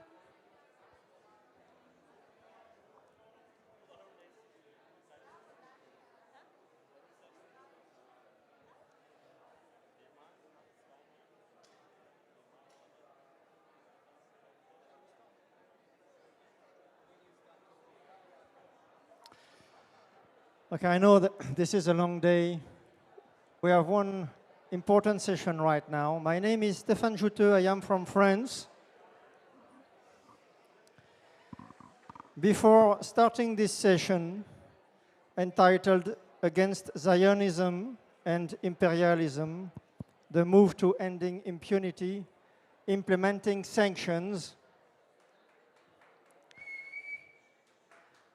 as a French trade unionist, I would like to pay tribute to the dock workers of France, Italy, and Greece who refused to load the containers full of weapon spare parts on the ships heading to Israel.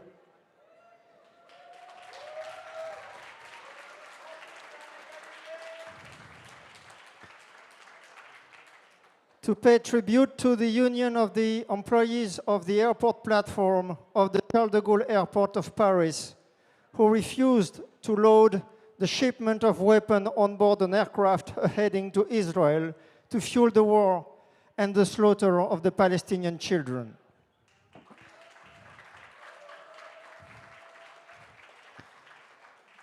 We need more of this in every country, everywhere, because it demonstrates that the labor movement has the capacity to effectively implement an arms embargo when the governments fail to implement meaningful sanctions, when they do not support directly or more insidiously the continuous massacres.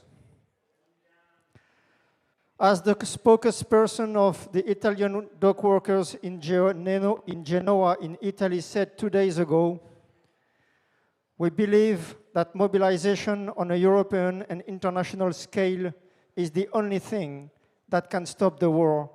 And that is exactly what thousands of people are doing right now as we speak, marching in the streets of our cities in Europe and worldwide.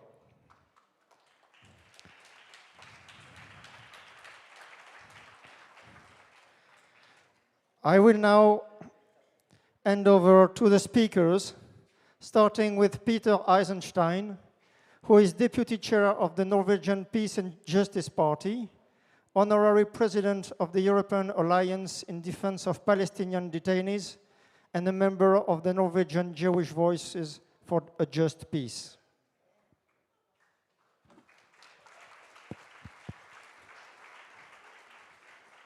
Thank you very much. Thank you. It is an honor to be on this panel and have the opportunity to speak with all of you about confronting impunity and building political action, but I'm going to do so talking about Norway. As Stefan mentioned, I am a member of the Norwegian organization Jewish Voices for Just Peace, but we are a group that runs on consensus, and I speak for myself, not for the group. But I do speak for my political party, the Freedom and Justice Party, which is Norway's only anti-Zionist and anti-imperialist party. Zionism is a strong ideology in Norway, much stronger than the relatively few number of Jews might suggest. The total number of Jews living in Norway varies by definition. About 1,300 Norwegians identify as Jewish, but according to the Israeli citizenship law, under the law of return, that number more than doubles to about 3,000. We all know the reason why there are so few Jews in Norway. Of a pre-war population of about 2,100, fewer than half survived. Norway gave up its Jews to the Germans. Denmark, by comparison, had about 8,000 Jewish people living in Denmark at the time of the Holocaust. During the Holocaust, about 100 Danish Jews were killed. The Danes did not give up their Jews to the Germans. Today, Norway is famous for being a nation of peace. And the good news is Norway is a strong supporter of Palestine. For example, since 2002, Norway has maintained an official ban on arms exports to Israel. This is because Norway considers Israel to be an occupying power. The official trade statistics reflect this. There have been no arms exports to Israel in the last 20 years. Last year, the Norwegian government recognized the nation-state of Palestine. In January this year, Norway hosted the Global Alliance for the Implementation of the Two-State Solution. Palestinian Prime Minister Mohammed Mustafa was the guest of honor. In Norway, demonstrations in Oslo are regularly held, usually marching from the parliament, past the royal castle, through the city streets, ending up at the Israeli embassy with constant shouts of, "From the river to the sea, Palestine will be free." In contrast to many other European nations, the police in Norway coordinate closely with us. They stop traffic so that we may march uninterrupted. This all sounds pretty good, doesn't it? Perhaps a little too good to be true. As mentioned, Norway is a country known for peace. Therefore, it might come as a surprise to some of you to learn that last year, 2024, Norway ranked number 9 in total arms sales. By comparison, Israel ranked number 8. But given Norway's size, Norway only has about 5.5 million people. Given Norway's size, Norway certainly ranks in the top 3, if not number 1, in arms sales per capita. That's no small feat for a country world-renowned for peace. But then there's the ban on arms exports to Israel. Well, most Western nations, Norway too has good lawyers, the best of whom are very adept at finding loopholes for the weapons manufacturers that they represent. So while Norway has an official ban on direct arms sales to Israel, Norwegian weapon manufacturers have no trouble at all selling massive amounts of weapons and war machinery to Israel. For example, the vaunted Israeli Air Force would not fly very far without essential parts from Norway for their jet fighter engines, the F-35, F-135, and F-136. One of these Norwegian companies, the Kongsberg Group, collaborates with the Israeli arms company Rafael on the production of spike missiles which are used in Gaza. Then there is Nammo. Nammo is the Nordic Ammunition Company. Nammo's subsidiary, Nammo Tally, manufactures the M72 light anti-tank weapon, which is used extensively in Gaza. Another example is the M141 bunker defeat munition, a disposable, single-shot, shoulder-fired rocket launcher. In October 2023, nearly 2,000 of these were shipped from Nammo to Israel. Nammo is co-owned 50% by the Norwegian government, that's the Norwegian people, plus 50% by a Finnish company called Patria. But if you look at the company filings, you'll see that the Finnish company Patria is owned roughly 50% by the Kongsberg Group, which means that Nammo is basically 75% in Norwegian hands. But weapon sales is not the only category in which Norway punches above its weight. Raise your hand if you've heard of Norges Bank Investment Management, or NBIM, Norges Bank Investment Management. 2 people, okay. Okay, 3 people. NBIM is a standalone company within the Norwegian Reserve Bank, Norges Bank, and it is responsible for managing the government pension fund Global. You know it as the Norwegian Oil Fund. The Norwegian Oil Fund owns close to 2% of all listed stocks globally. Another thing to think about, fewer than 6 million people own 2% of the world's stocks. Luckily, for Palestinians, the oil fund follows comprehensive ethic guidelines established by the Norwegian parliament. Companies may be excluded from the oil fund if there's an unacceptable risk that they contribute to or are responsible for serious human rights violations. The guiding principles of the fund are transparency, accountability, and ethical standards and responsible investment. The Council on Ethics is an independent body and assesses companies and makes recommendations for exclusion. Now, when it comes to the ethical standards and responsible investment, the Council is known to act swiftly to world events. So, for example, NBIM, within a week of Russia's unprovoked invasion of the Ukraine, within weeks, NBIM divested itself of all Russian stocks and assets. But Israel is different. As we speak, the Norwegian Oil Fund holds stock in more than 70 Israeli companies, including RTX, which even made the United Nations High Commissioner for Human Rights list of 112 companies whose activities under international law raise particular human rights concerns. Of course, the other 2 points, transparency and accountability, are also important. On March 20th of this year, the state pubcaster NRK hosted a debate focused on the Norwegian Oil Fund and its holdings in Israeli companies. Now, normally politicians fight to get onto this debate program. It's a chance for them to present their party's political policies and for them to shine as politicians. But to quote the moderator of the debate, it is remarkable that no public official from the finance department, from the Norwegian bank, no one from NBIM, no one from the oil fund, not even the oil fund chief Nicolai Tangen, would agree to participate to explain the management of our public investments. This is Norway. That is the way it is in Norway, unquote. As you might have gathered, the Ethics Council itself is a bit of a joke.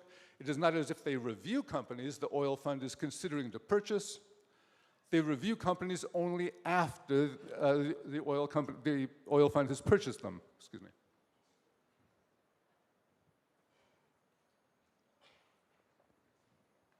Much better. So, to quote a headline from the left-wing newspaper Klassekampen, the United Nations warned that the oil fund stock holdings could cause Norway to contribute to crimes against humanity. Then the fund bought billions more. At present, Norway has a Labour government, and the complicity of Norway in the genocide can be seen in their actions just last week. The Norwegian parliament, led by the Labour Party, voted down a proposal to have the oil fund divest from Israeli companies. No one even bothers to talk about weapon sales anymore. To be fair, the Norwegian government is not completely passive. Just 4 days ago, last Tuesday, Norway sanctioned the Israeli ministers Smotrich and Ben-Gvir.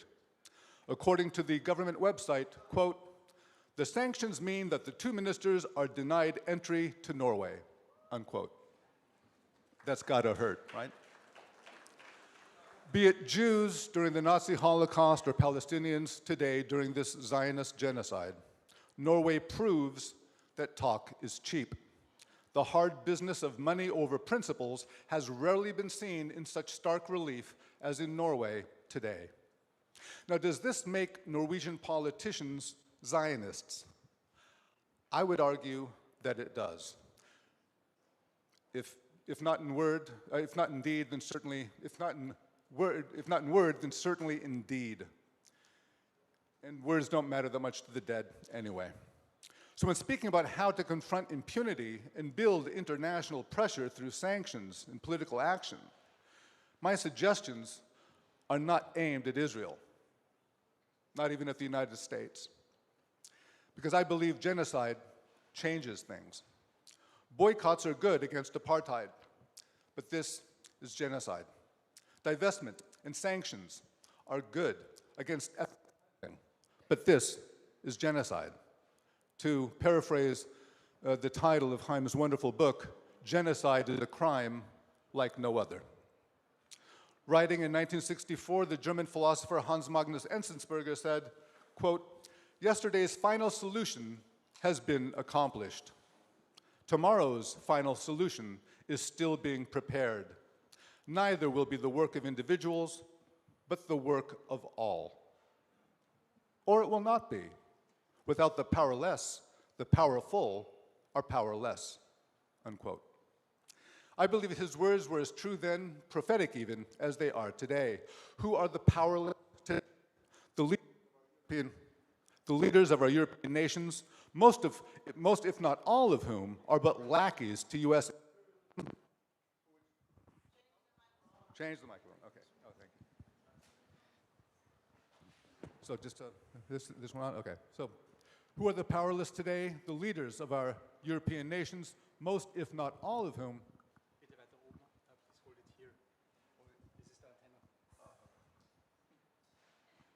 third time's a charm. Who are the powerless today? Apparently this microphone. The leaders of our European nations, most if not all of whom are but lackeys to US imperialism, for which Zionism is but a tool. Until now, being useful idiots of empire has not come at a price for our political and industrial leaders. Indeed, they profit from it. As we all know, the July 19th, 2024 advisory opinion of the International Court of Justice obligates member states to take all measures to prevent genocide. Across the board, our leaders have failed in the duty of non-recognition, the obligation to cease aid or assistance, and the positive obligation to cooperate in ending violations. This means that our leaders' actions, and more importantly, their inaction, can be punished by the same laws that they apply to others. We cannot prevent this genocide, but we can stop it from getting worse.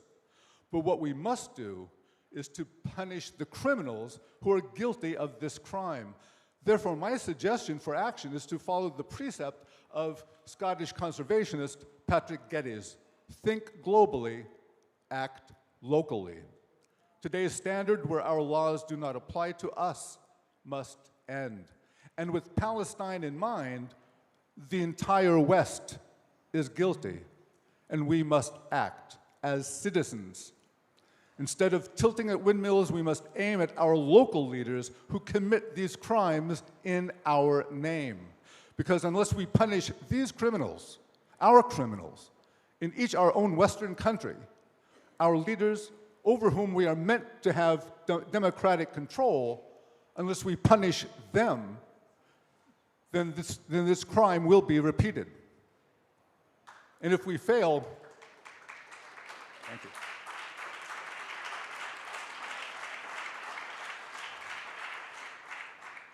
But if we fail, if these criminals, our criminals, do not face justice, then we will indeed all be guilty of the next crime against humanity, which is being prepared and is sure to come. Thank you very much.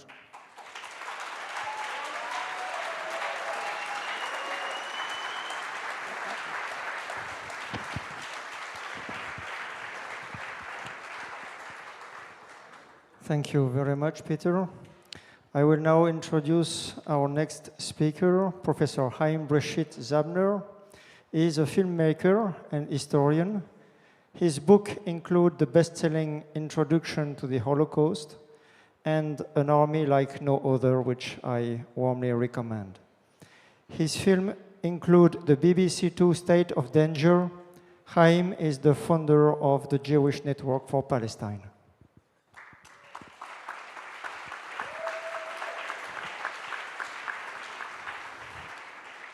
Thank you for inviting me. Before I start reading my talk, I want to say something which is so obvious that it wasn't said. We've been here 2 days, and before, like in the last few months when we designed this Congress, those of us who are not from Austria, but from other countries, asked the Austrian organizers, are we going to be safe? Are we going to be allowed to speak? Are we going to be allowed to speak by the police, by the Zionists, by the local authority, by the owners of the hall? And they said to us, don't worry, we've organized it and we will be allowed to speak. Well, this is not an obvious, it's not an obvious thing. So thanks for the organizers for making it safe for all of us.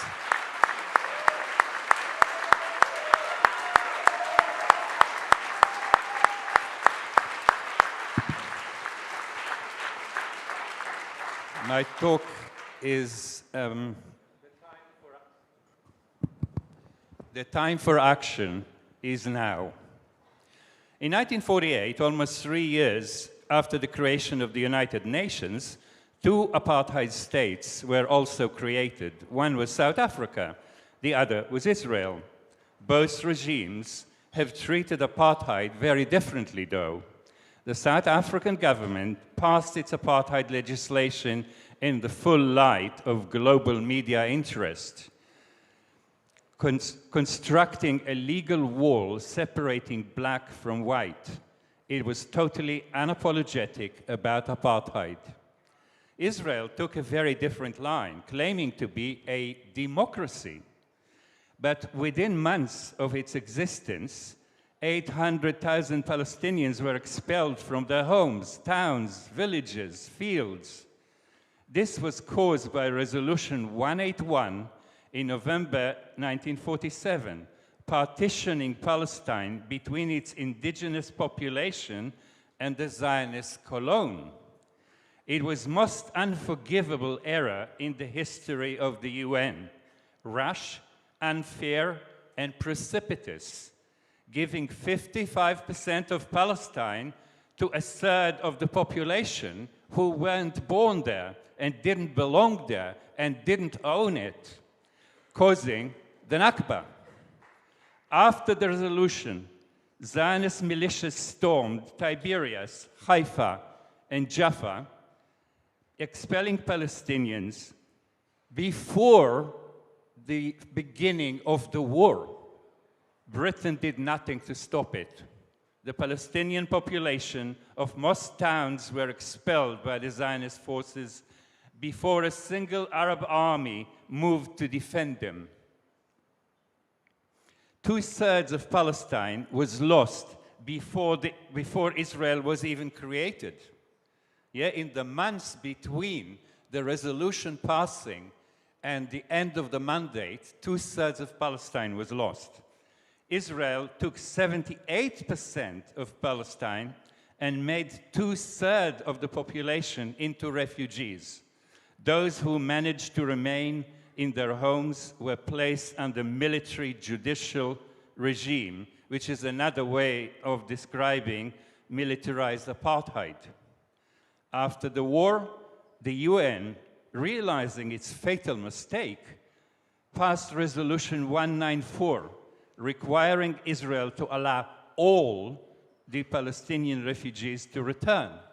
Israel, less than a year old, brazenly refused. This was the gravest defiance of the UN in its short history, and its dark shadow is still over Palestine and over all of us. Instead of applying sanctions to Israel, the UN did nothing. This remains the pattern to this day.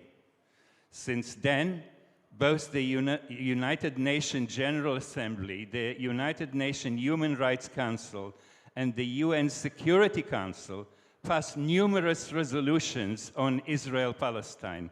60% of all UN resolutions, more than all on the other topics combined. In other words, just think about it. This conflict has taken 60%, more than 60% of the UN time since 1946. Now,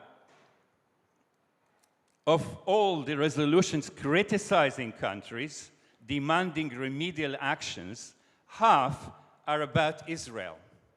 One would correctly concur that Israel is the main business of the UN since 1948. Most Palestinians are still under genocidal military rule starting then. Despite this, the UN has avoided any sanctions against Israel. While the West, led by the US, automatically vetoes Security Council resolutions against Israel, it cannot veto, there's no veto on UN General Assembly resolutions. Did you know that? These resolutions constitute international law. In 1974, the UN General Assembly voted to suspend South Africa for the crime of apartheid. It was passed by a large majority, 91 for, 22 against. Who were the 22? No mistake. Most of the West voted against, led by the US, UK, and France. South Africa was only readmitted in 1994 under President Mandela.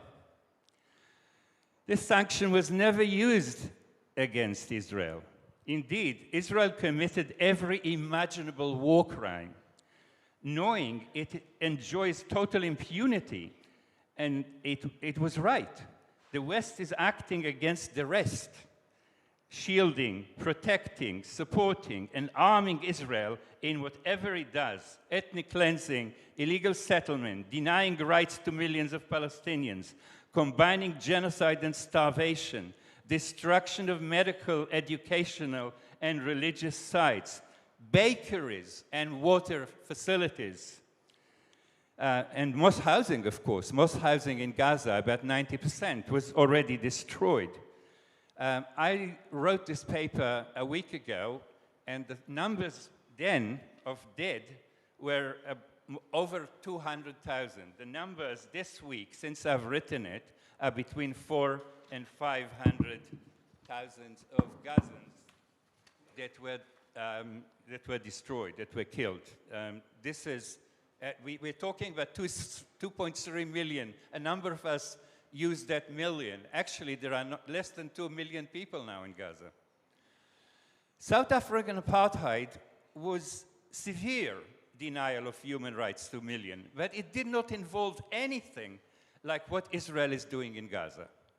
This did not start in October the 7th, but goes back decades. If suspending South Africa was necessary in 1974, how much more is Israel's removal from the UNGA justified today? Think about it. Why is this not taking place? Why is the country defying all UN resolutions immune from sanctions? It's not a simple question to answer. Why was the protection force never placed to protect Palestinians? It was placed in Lebanon, It was placed between Israel and Jordan, and Israel and Syria, and Israel and Egypt. For many decades, there were protection forces of the UN. Why were the Palestinians never protected by a UN force? Israel is also an associate member of the EU. I'm an academic, and I know that they receive billions every year from various EU research funds, and that Israel is receiving more than half of the actual members of the EU, countries that you come from. Especially, Israel is receiving more money than Norway, which we just heard about. This goes on since 2000. Israel memberships as an associate member is against the EU own rules. Those rules do not allow to appoint to membership countries that are not, and we're not talking about genocide, we're talking about oppressive regimes, denial of rights. Genocide is not even mentioned in the regulations, because when they wrote the regulation, it was unbelievable that a country committing genocide will be a member of the EU. So, what more needs to happen for the EU to apply its own rules? We should ask, each of us living in an EU country, should ask our government, what are you bloody waiting for? What more? Israel is the only nuclear state with impunity from the Atomic Non-Proliferation Treaty. This week, we understand this very well.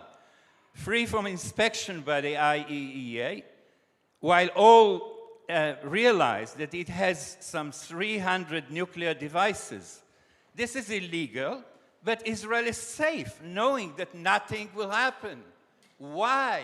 Why is Israel, with 300 nuclear devices, is financed by the West to attack a country without any nuclear device? What is going on? Israel is also in clear violation of every international agency rules. UNRWA, UNESCO, and many others are obvious examples in the UN, yet never faced any sanctions. This allows it to break every law in the book, yet remain scot-free.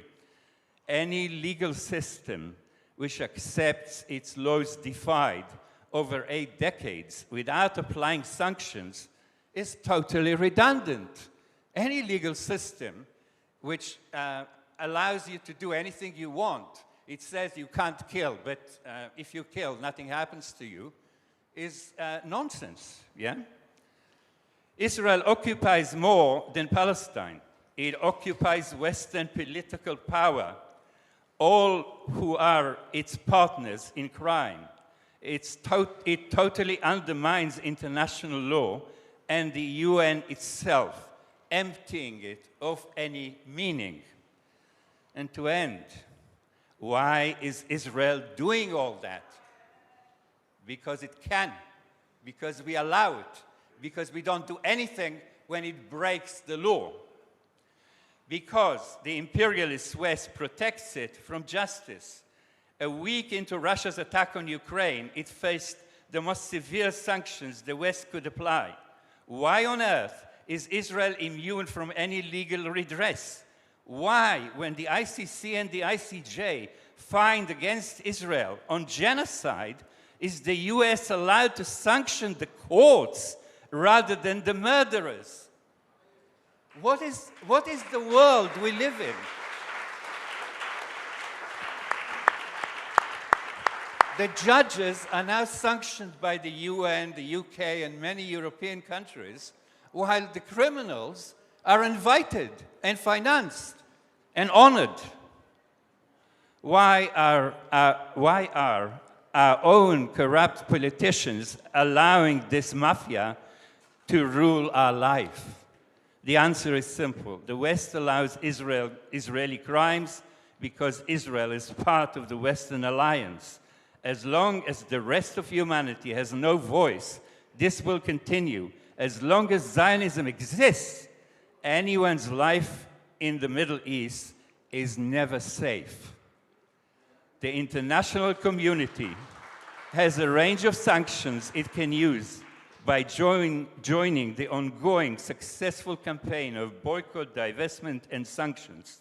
It depends on all of us to move from the growing efficiency of boycott and divestment to international sanctions. The South African moment of Zionism has been here since the end of South African apartheid. It depends on us all, to force our governments to end this impunity. The next decade must see the end of Zionist crimes and genocide. Every trade union, every university department, every factory, medical facility, every port, and every international association of any kind must be part of the campaign to end Zionist apartheid and genocide, to end Zionism itself.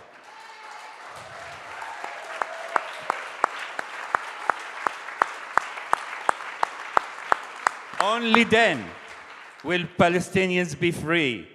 Only then will Jews and others be free of Zionist occupation of their minds. Only then will the world return to the rule of law. Freedom for Palestine means freedom from Zionist crime and aggression. Freedom for all of us. Palestine shall be free.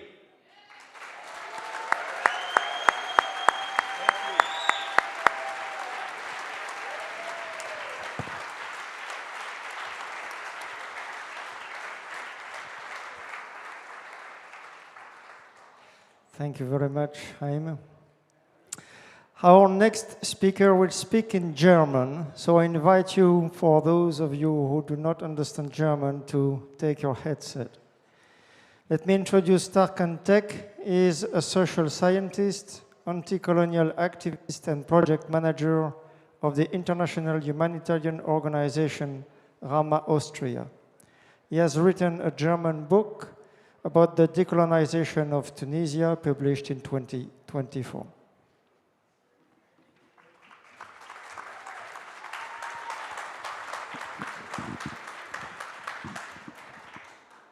Hallo, guten Abend.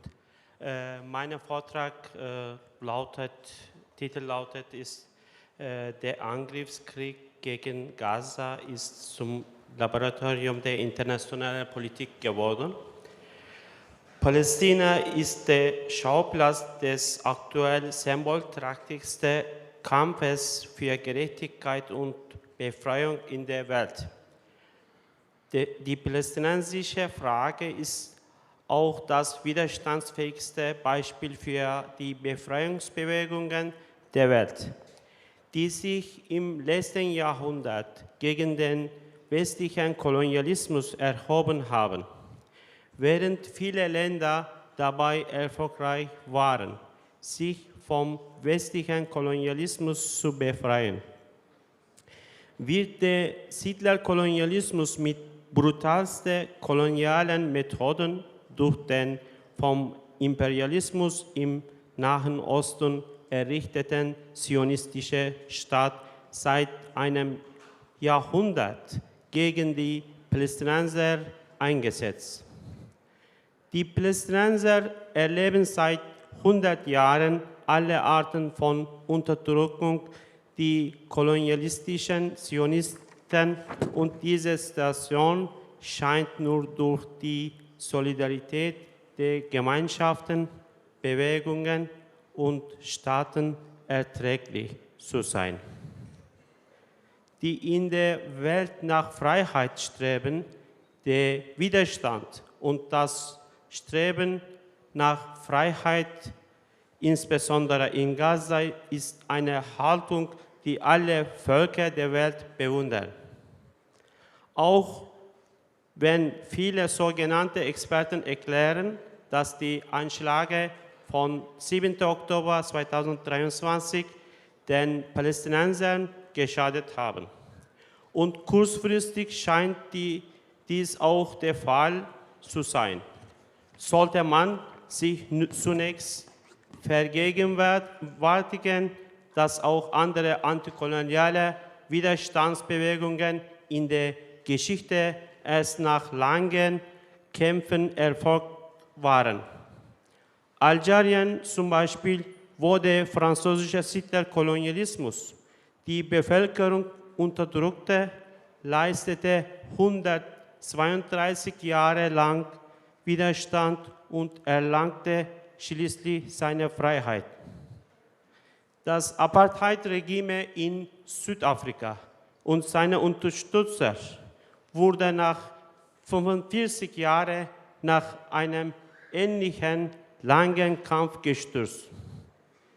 Es ist deshalb durchaus möglich, dass auch der palästinensische Widerstand, wie in Algerien und Südafrika, zur Niederlage des kolonialen Zionismus führen wird. Viele Länder des globalen Südens sehen, insbesondere nach dem 7. Oktober, die Befreiung Palästinas als eine verspätete Dekolonisierung und unterstützen daher die Anerkennung Palästinas als Staat. Eines von ihnen, die Republik Südafrika, hat Israel beim Internationalen Strafgerichtshof wegen Völkermord angeklagt. Und diese Verfolgung Israels wegen Völkermord und die angedrohte Verhaftung israelischer Politiker sollte als großer Erfolg angesehen werden. Vor allem für Palästina, aber auch für Internationalismus der sogenannten Dritten Welt. Die Klage Südafrikas vor dem Internationalen Strafgerichtshof hat sich einer moralischen und prinzipiellen Sprache bedient. Fast so, als ob sie die Heuchelei des Westens entlarven könnte. Der Internationale Strafgerichtshof ist ein vom Westen eingerichtetes Gericht für nicht-westliche Staatsführer und Regierungen, die dem Westen nicht gefallen, aber nun wurde durch die Klage von einem afrikanischen Land gezeigt, dass die Zionisten und Imperialisten keine menschlichen Werte vertreten, wie sie immer vorgeben. Das Eintreten Südafrikas für die Rechte der Palästinenser hat insbesondere die zionistischen und imperialistischen Kreise schockiert. Während die Aggression Israels und die Unterstützung der westlichen imperialistischen Mächte für Israel zunimmt, wächst die Unterstützung des globalen Südens für Palästina von Tag zu Tag.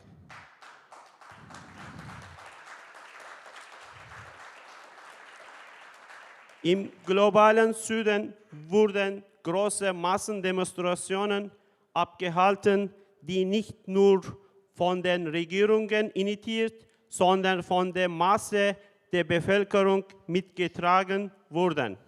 Etwa in Indonesien, im Jemen, auf der Marokko und viele Länder andere auch so.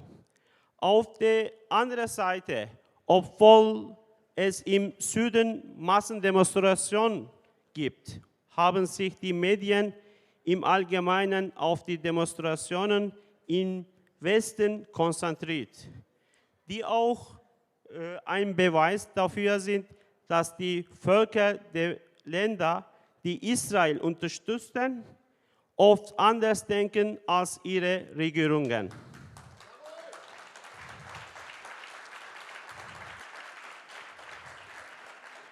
Es ist sehr wertvoll und aufregend festzustellen, dass die palästinensische Sache von Menschen in der ganzen Welt unterstützt wird, insbesondere im globalen Süden, wo permanent Solidaritätsdemonstrationen stattfinden. Kein Volk und keine Widerstandsbewegungen in der Welt hat jemals eine so große Aufmerksamkeit auf sich gezogen. Viele Länder, von den lateinamerikanischen bis zum afrikanischen Ländern, haben aufgrund der zionistischen Aggression die Beziehungen zu Israel abgebrochen und Sanktionen verhängt. Mit der Fortsetzung dieses Prozesses und der Verschärfung der Sanktionen wächst die Unterstützung der internationalen Gemeinschaft für Palästina von Tag zu Tag. Die palästinensische Frage erfährt eine unglaubliche Unterstützung, insbesondere auf der Ebene der Völker. In Umfragen, die in vielen Ländern durchgeführt wurden, erreicht die Unterstützung für Palästina in der Bevölkerung annähernd die 100%-Marke. Diese Unterstützung ist sogar unter den Völkern der westlichen Länder, die Israel mit Waffen und Materialien unterstützen, sehr hoch. In einer Umfrage, die das CDF im Mai 2025 in Deutschland durchführte, lag der Anteil derjenigen, die Israels Angriff auf Gaza für falsch hielten, bei 80%. Trotz aller Desinformation im Westen verurteilen die Menschen die Aggression Israel. Israel verfügt zwar über eine militärische Überlegenheit in Palästina, aber die moralische Überlegenheit war immer auf Seiten Palästinas.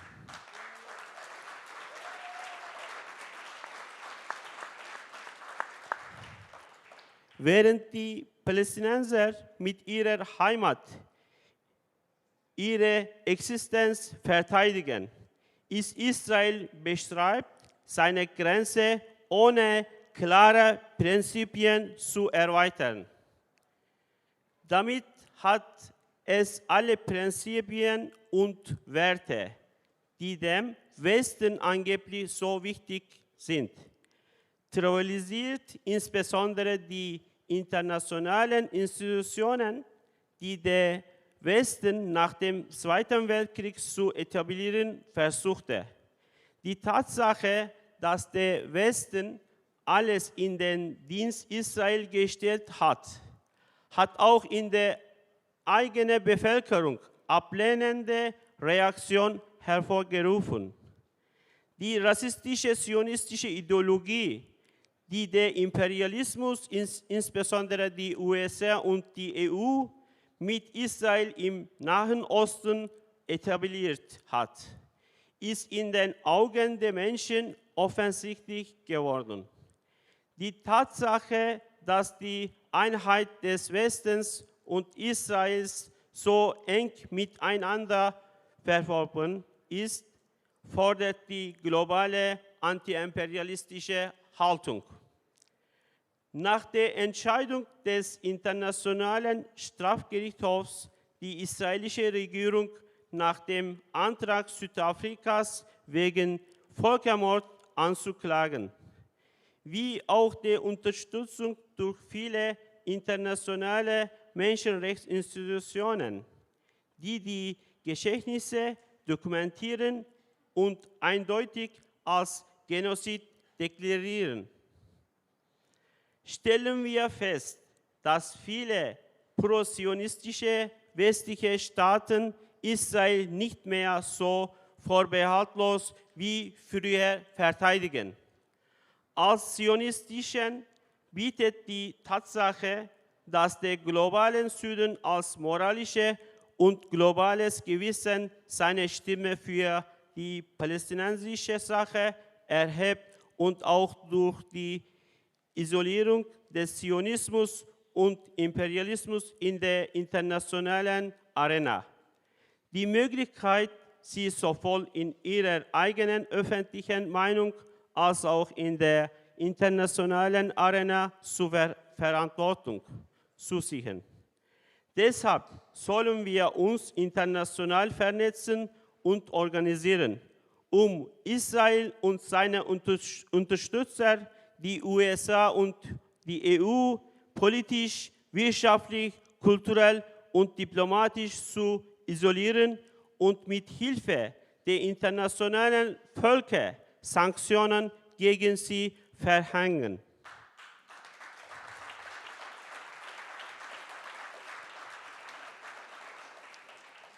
Um dies zu erreichen, ist es notwendig, das palästinensische Problem als Problem aller Menschen zu sehen. Nicht nur der Muslime und Araber. Und um dies zu verwirklichen, ist es erforderlich, alle einzubeziehen und zu verstehen. Wer sich nicht gegen die Geschehnisse in Palästina ausspricht, hat keine Chance, in dieser Welt selbst frei zu sein. Dankeschön.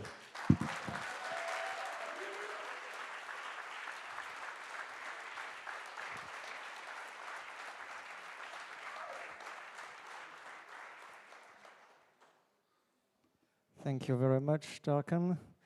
The next speaker is Irina Vanna. Irina is a sociologist, anti-imperialist and anti-war activist of Palestine Solidarity Group in Austria. She was a candidate of List Gaza in 2024 elections and co-organizer of the Palestine Congress the same year. Thank you, Stephen. I was asked to speak about how to challenge the official Austrian complicity with the genocide. And I will just take up what Haim ended with. So it is obvious that Israel would not be able to commit their crimes, that they would not be able to commit genocide for a single day if the West, and in particular the US, was not to beg it and was not to want it to do it. So thinking about the complicity of Austria, this also means that as a solidarity group and as activists, as anti-imperialist activists, our duty is to go against the crimes that our governments are begging, that the crimes that our governments are committing. This is just to start off, and I will now focus, and you will be all familiar what that means, especially in Austria, and how this all developed to come to the role of the official Austria first, and then to the role that we maybe might play as part of the anti-imperialist movement to challenge the siding of our governments with the genocide and the crime that they are committing side to side with the US-led regime and with Israel. So people might think, focusing first on the official Austria, that the support of a small state like Austria for this genocide does not make much difference, because we have the US, of course. But if we remember the past of Austria, if we remember, for example, also the area of Kreisky, we know that also a very little state of Austria can make officially a difference if they only spoke up, if they raised their voice. But actually, they do not even not oppose it, yet they do the opposite. They support the genocide and go against those who oppose it. Just to remind you of some actions that were committed by our Austrian government in support of Israel, which you might all remember, or at least the Austrian audience here. Right after the 7th of October, the Austrian Chancellor hosted the Israeli flag on the Federal Chancellor and visited Netanyahu and assured him that, I quote, Austria will assist the war of Israel against terror in all time. Also, Austria then voted at least twice, I don't remember, I guess it was even 3 times, against the resolution in the UN General Assembly calling for an immediate ceasefire, sided only with the US, Israel, and some very small Asian states, as well as the Czech Republic, that always go on the side of the US.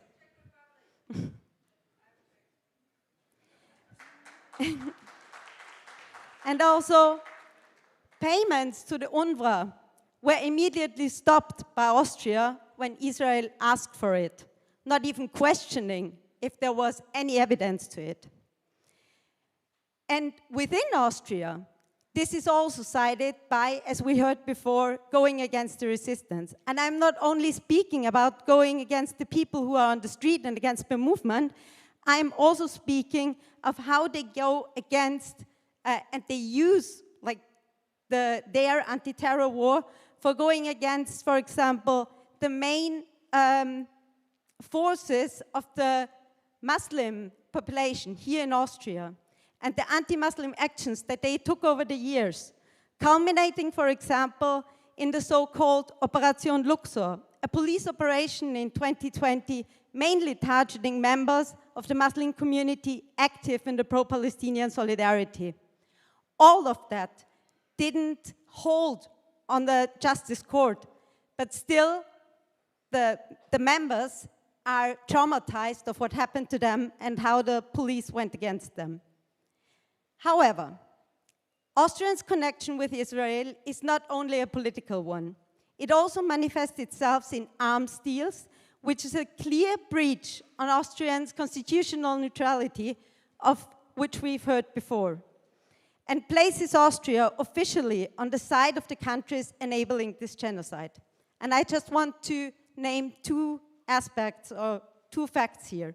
Only recently, in 2024, the Austrian armed forces bought, for example, tanks from Elbit Systems for a total value of 53 million US dollars. This represents a major gain for the Israeli arms industry, and also the Sky Shield system, which is integrating Austria into the system of the NATO. Due to Austria joining the Sky Field, is bought from Israel and is enabling Israel to commit this genocide. Because it is Israel weapon systems and Israel long-range missiles that are being purchased here in Austria. It is exactly 4 billion that Austria spends, and through which the annihilation of the Palestinian people we witness today is directly co-financed by Austria.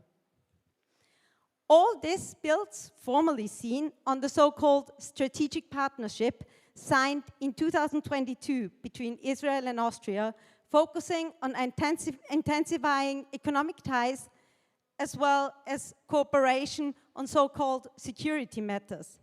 Since 2022, the economic investments from Austria in Israel have increased by 23%, as one can read on the official site of the Foreign Embassy. It was mainly the former Chancellor Kurz and the conservative right-wing parties who put all their efforts in intensifying the official relations of Austria and Israel. This also paid off for Kurz himself, as we all know. After being dismissed from the Austrian government, he founded a cyber security company, which is based in Tel Aviv, making a lot of money out of it. So, of course, we know it is not only about the conservative right-wing party that places Austria on the side of the Israeli genocide. Also, the Social Democratic Party of Austria is doing no better.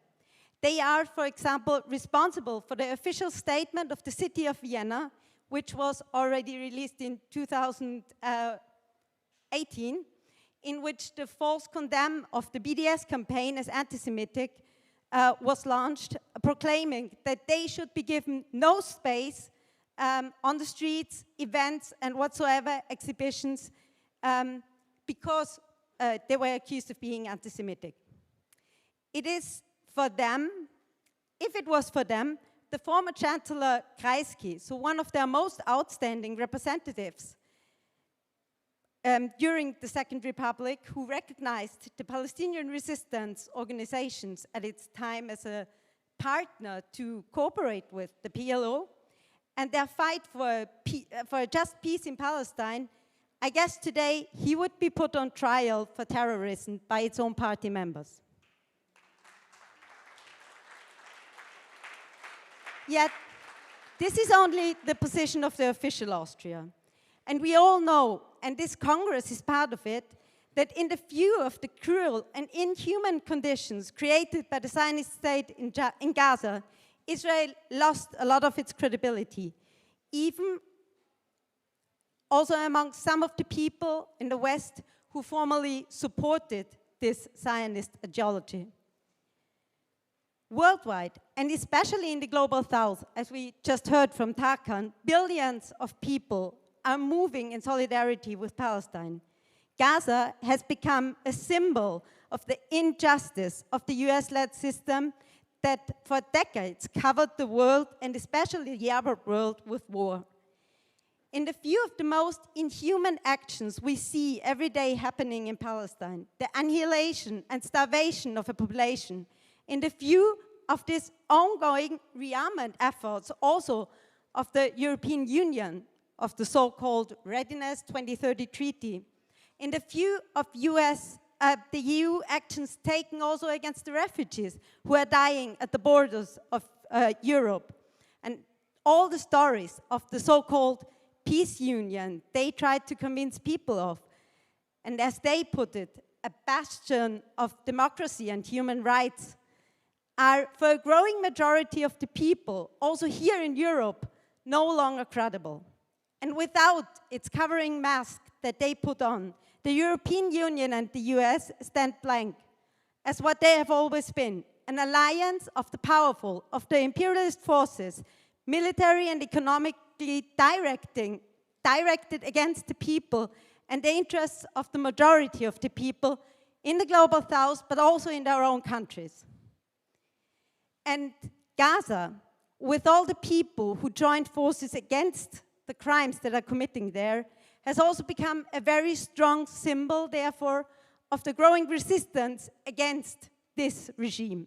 The growing support for the Palestinian cause among the people, which we even experience here in Austria in some part, the loss of credibility for the apartheid regime and of its support for the Western countries. Has the potential to turn against the system as such and to question the imperialist concept that they represent. To be successful in this, we have to link our struggle for the liberation of the Palestinian people to also a broader fight, to a fight for democratic rights, to a fight for social rights and self-determination against imperialism and against the capitalist globalization. So in Austria, the Liste Gaza, which we formed during the elections to make visible how this regime this imperialist regime is backed in Austria, in 2024 was one attempt to do so. And so is also the Palestinian Solidarity as an umbrella organization of a lot of different organizations supporting the Palestinian cause. And we can name a lot of other political projects, such as, for example, the idea of the reinforcement of the peace movement in Austria. Also building strong ties with the Palestinian, with the solidarity for the Palestinian people. And also, of course, the struggle of the students at the university against the complicity with Israel. We could name many others.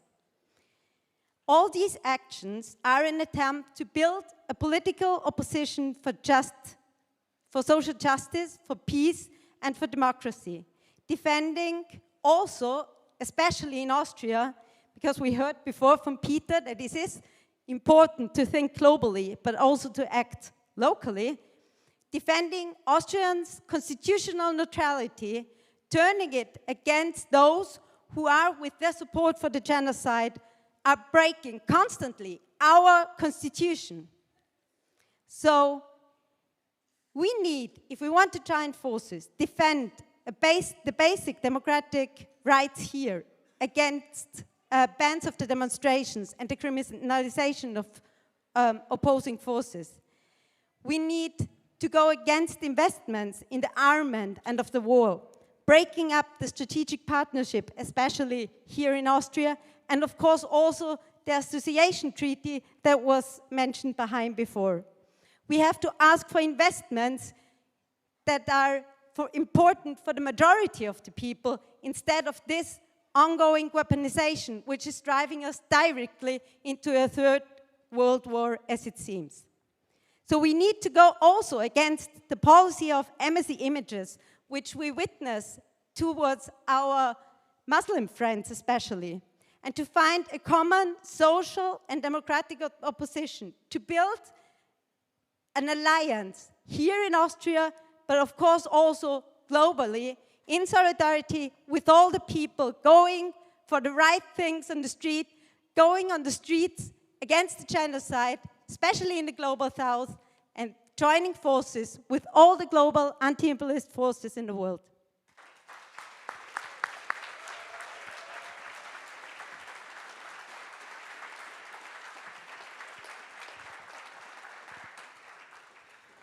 Thank you, Irina. I am very grateful to the speakers of this panel to have talked about actions, ending impunity, sanctions, because that is what really matters right now. Elevate the consciousness, organize, onboard as much people, organization, unions in taking concrete actions. Thanks to the organizers, our session has been extended to 6:30, so we have a bit more than 15 minutes for a Q&A session.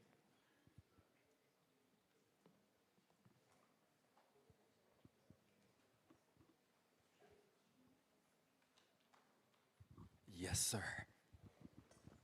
Okay, thank you. Today and yesterday, we saw the violent obstruction of the Gaza March in Egypt. I don't think there's any doubt that if the Arab states had stopped the oil from day one, there would have been no genocide. Do you not think the solidarity movement should start saying something about the corrupt and repressive regimes that dot the Arab Peninsula? Thank you.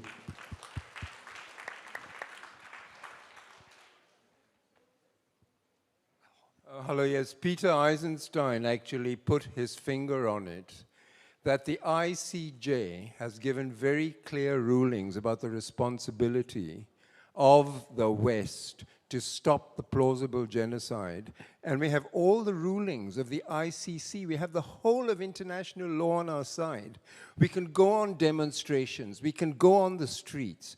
But can the panel recommend what I hope will be a workshop tomorrow, a key workshop, using legal action against our own governments, against the UN for allowing the veto, against Trump, the maniac, for actually perpetrating the worst genocide. What suggestions can the panel make? And let us hope that we have this as a key workshop tomorrow, because I've been banging on about this, and I think it's the main way we can actually change and take some positive action. Thank you.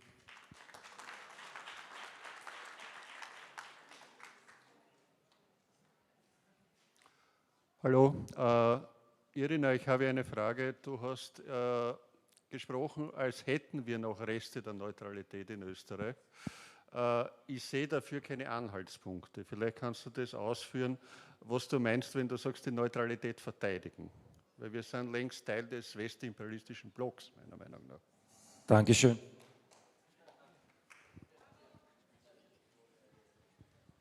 I have a question to Tarkan. He said that many countries broke down their contacts to Israel and put sanctions into action. I want to ask him if he can give some examples. Thank you. Okay. I think that's it. That's it. Thank you.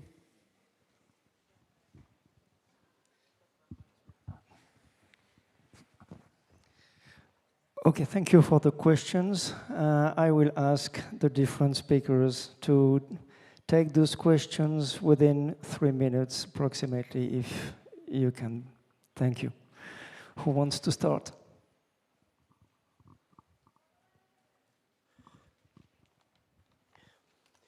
Wegen Sanktionen, die gegen Israel, ich erinnere Südafrika natürlich angeblich, die Tunesien,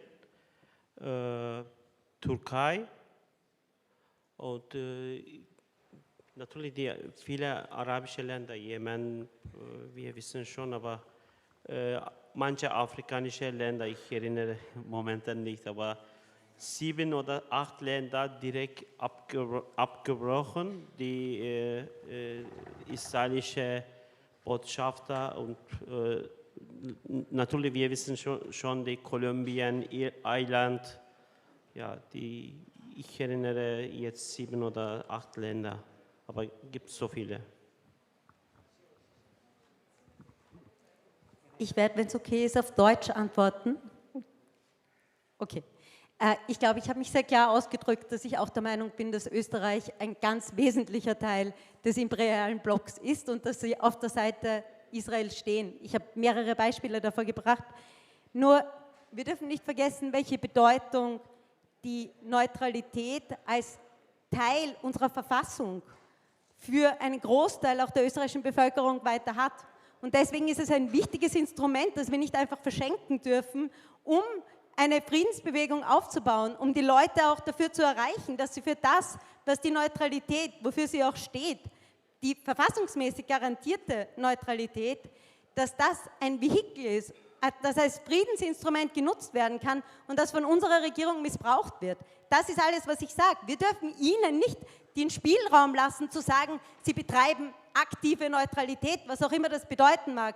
Wir müssen die Neutralität so reinterpretieren, wie sie eigentlich gedacht war. Nämlich, der Willi hat das ganz am Anfang schon beim letzten Panel gesagt, als ein Werkzeug, das Österreich verpflichtet, sich aus den imperialen Kriegen herauszuhalten. Und das wollen wir einfordern. Und dazu ist die Neutralität und die Forderung nach der Neutralität ein ganz wichtiges Mittel.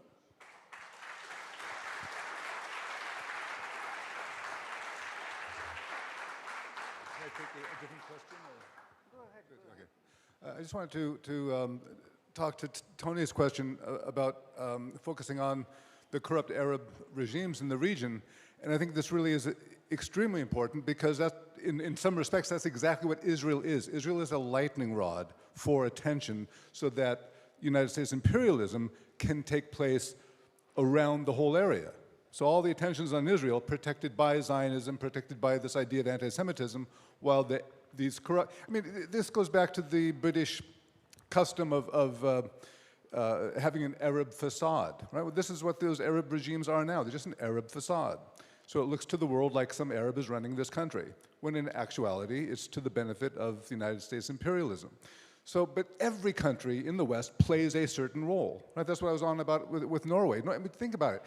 Everybody here has heard about the Oslo Agreement, right? That wonderful agreement that got the Nobel Prize and all this stuff. Well, that was just that's Norway's role, just like the Arab countries play a role.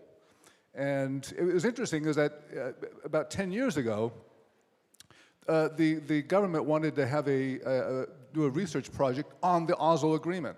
How wonderful it was, right? And so they commissioned a report from, I think it was PRIO, the Peace and Research Institute of Oslo, where they had one of the top researchers go in and go through all of the documents. She had access to all of the documents. I don't know if anybody's read her report. It's very short. It says all of the documents are missing. Okay? So that tells you, and then just earlier this year in January, as I talked about, Norway was responsible for the global, whatever it was called, the initiative, the two-state initiative. This is in January. This is already almost a year and a half into a genocide. Now Israel's willing to talk about a two-state solution. It's all smoke and mirrors. It's all distraction. So, yeah, we should definitely talk about the role of Arab nations, which are just an extenuation of the British imperial colonialism rather than settler colonialism, which is Israel.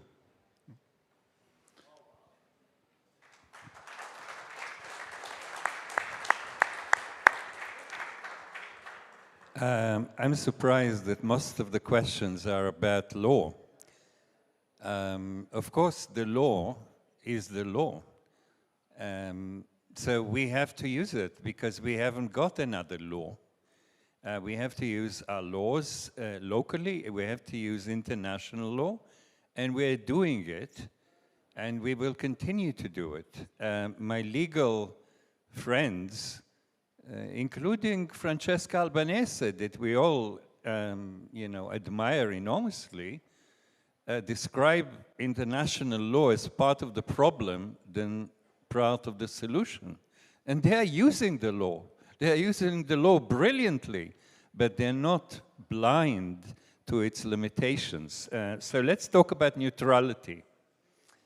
Neutrality is against the law, even in Austria, when it comes to genocide, when it comes to ethnic cleansing, when it comes to starving millions of people. Neutrality is against the law because of the Genocide Convention, which is, an international law. And it doesn't allow neutrality in the face of genocide.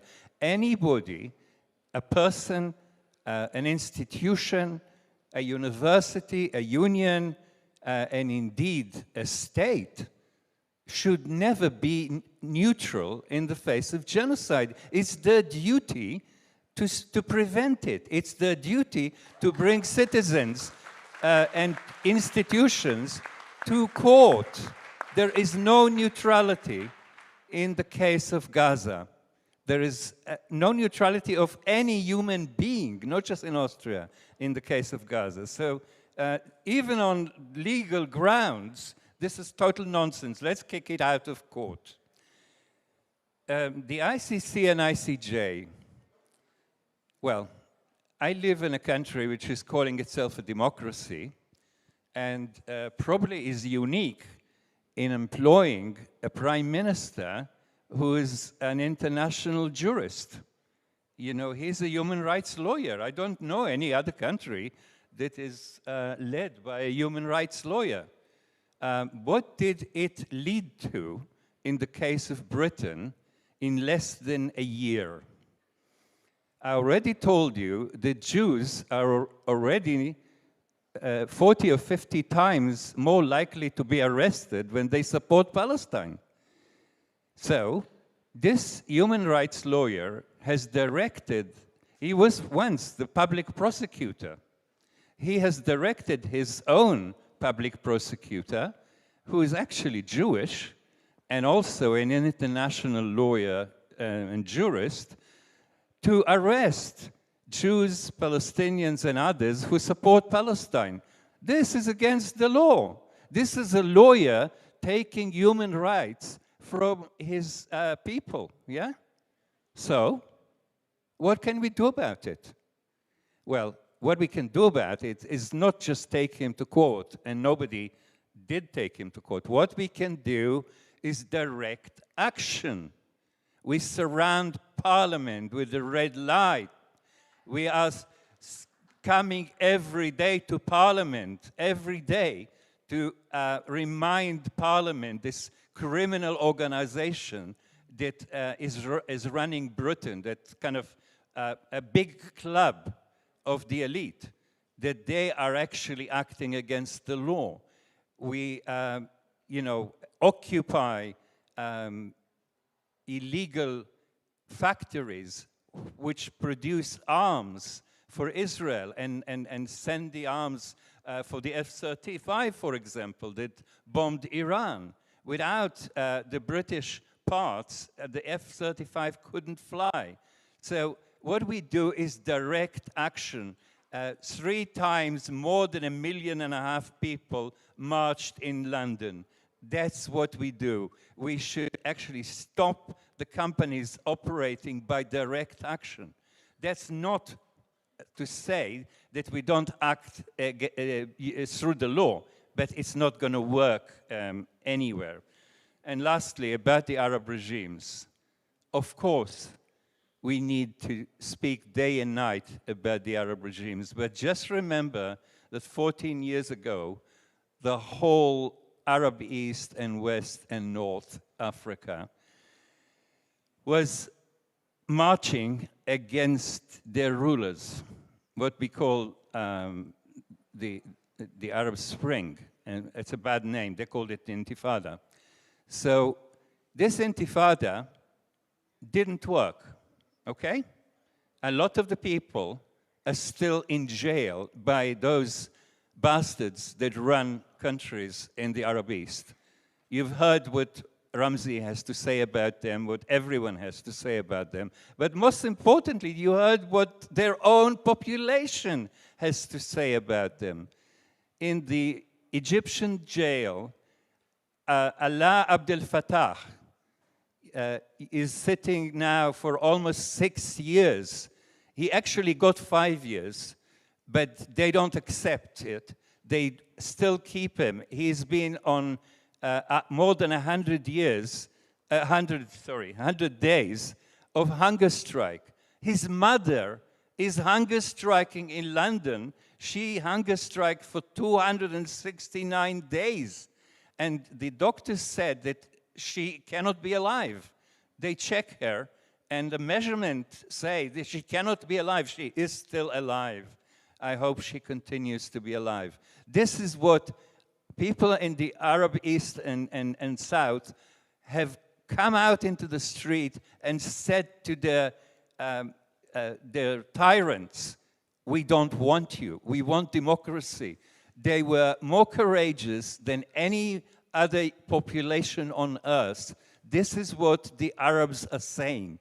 Yes, you can put them in jail. Yes, you can kill them, like you can kill people in Gaza. It doesn't stop them. It will not stop them. This is an unfinished story. You cannot actually rule people with brutality, with total impunity. Remember where Mubarak is now today. Remember where Abu Zain is. I mean, these people will be removed, not by us, but the people of Arabia and across the Arab East. They will do the job, and we will just need to support them like the people of Palestine.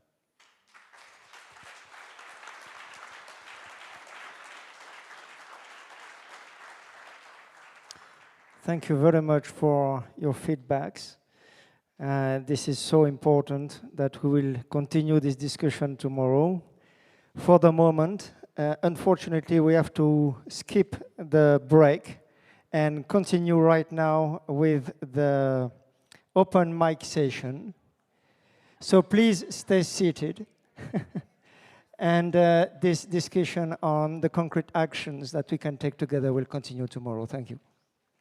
A few announcements, and we will respect each other and have time for the people who registered to the open mic, who I asked them to be seated on the first row here. So please make sure you are.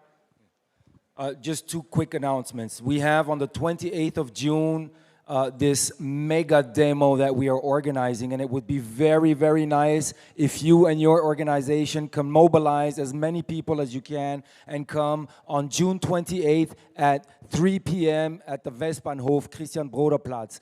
And to the journalists, if there are any in here today, tomorrow, Sunday, at 11 a.m., there will be a press conference. So you are also invited to assist and to ask your questions at the press conference tomorrow at 11 a.m. Thank you so much. Thank you. Thank you for the speakers. We are going to move without stopping onto our first open mic, and 3 minutes each. Thank you. Good evening. So, very nice to see such a full room here. I'm very glad that I'm participating here. My name is Felix Rabe. I hope, but so far I don't know, but I might be the only person that came from Basel, actually. If there happens to be anyone else who came from Basel, I'm Swiss, I would really like to connect. So there's a group called Basel for Palestine in Basel. I'm not representing them, but I'm a participant, and I'm pretty sure they wouldn't mind if I extended you the warmest greetings from Basel.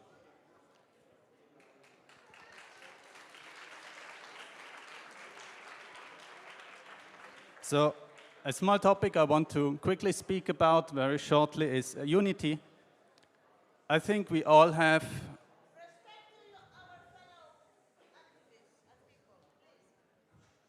It's okay. I'm seeing very different people here, and I want to just say, like the blatantly obvious, we are all different. We are all here for the same, more or less, reason, and we all have our part to play in what can be done and what we are contributing. So we actually have unity among differences. We are all different, and we have many ways to contribute. Some do it in a legal way, some do protests, some do speaking. This is not an exhaustive list, by the way. Some donate, some research, some archive, some do politics, some do resistance, and I have done some of those things myself. So my main goal here is to connect. That's why I'm up here, and find ways to cooperate with people where it makes sense. And I'm a programmer, by the way. So we are here, we are inspiring each other, we complement each other by doing our different things, and we support each other. And so I'm just finishing. Do your part, let others do their part. And Ramzy Baroud said something very short that I would like to end with. Together we fight, and together we win. Thank you.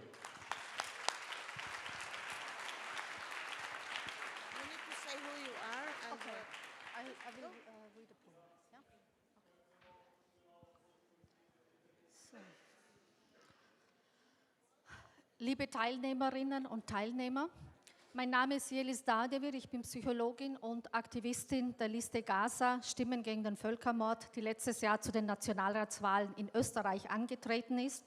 Und ich habe meine Gedanken und Gefühle zu Palästina, zum Genozid in Gaza in einem Gedicht zusammengefasst, das ich jetzt mit Ihnen teilen möchte und im Zuge der Aktionen vorgetragen hatte. Gaza, der Schrei des Gewissens. Was jetzt in Gaza immer noch passiert, ist von grausamer Menschenhand kreiert. Hunderttausende sind bereits tot. Das Massaker, das ist ein Völkermord. Unschuldige Zivilisten werden bombardiert und das mit unseren Steuergeldern finanziert. Alles wird dem Boden gleichgemacht, mit dem Ziel Zionismus an die Macht. Sogar Kinder, Babys werden grausam ermordet und das von oberster Hand so angeordnet. Tausende sind verstümmelt, amputiert, die Gebeine in Säcken transportiert. Eltern sehen ihre Kinder enthauptet. Lüge ist, wer Gegenteiliges behauptet. Das ist ein Verbrechen gegen die Menschlichkeit und das nennt Israel Gerechtigkeit. Genozid ist nicht Selbstverteidigung. Wo bleibt der Wille zur friedlichen Einigung? Krankenhäuser, Schulen, Flüchtlingslager, Moscheen, Kirchen, Schutzzonen und auch Krankenwagen. Alles wird mit Bomben gezielt zerstört. Kein Funken Menschlichkeit, das Grauen ist unerhört. Hunderte Journalisten schon mussten sterben. Die Welt soll wissen, Gaza liegt in Scherben. Die Gewalt kennt keine Grenzen mehr. Zivilisten stehen gegen ein Soldatenheer. Steht auf und hebt jetzt euer Wort. Menschen, vor allem Kinder, sterben den Hungertod. Völkermord ist und bleibt Völkermord. Frauen, Männer, Kinder erleiden sexuelle Gewalt. Zu wenig ist der internationale Aufschrei, zu wenig der Einhalt. Jedes Menschenleben ist doch gleich viel wert. Menschsein ist das Einzige, was hier zählt. Die Menschenwürde ist und bleibt unantastbar. Menschenrechte sind universell und unteilbar. Die Entmenschlichung der Palästinenser aber nur mehr unfassbar. Gaza, das weltweit größte Freiluftgefängnis. Hunger, Not, Krankheiten werden jetzt zum Verhängnis. Gaza ist das Symbol für Widerstand und Freiheit, für Menschenrechte und auch für Gleichheit. Nieder mit dem Faschismus der Apartheid. Schluss mit Ethnozentrismus und der Feigheit.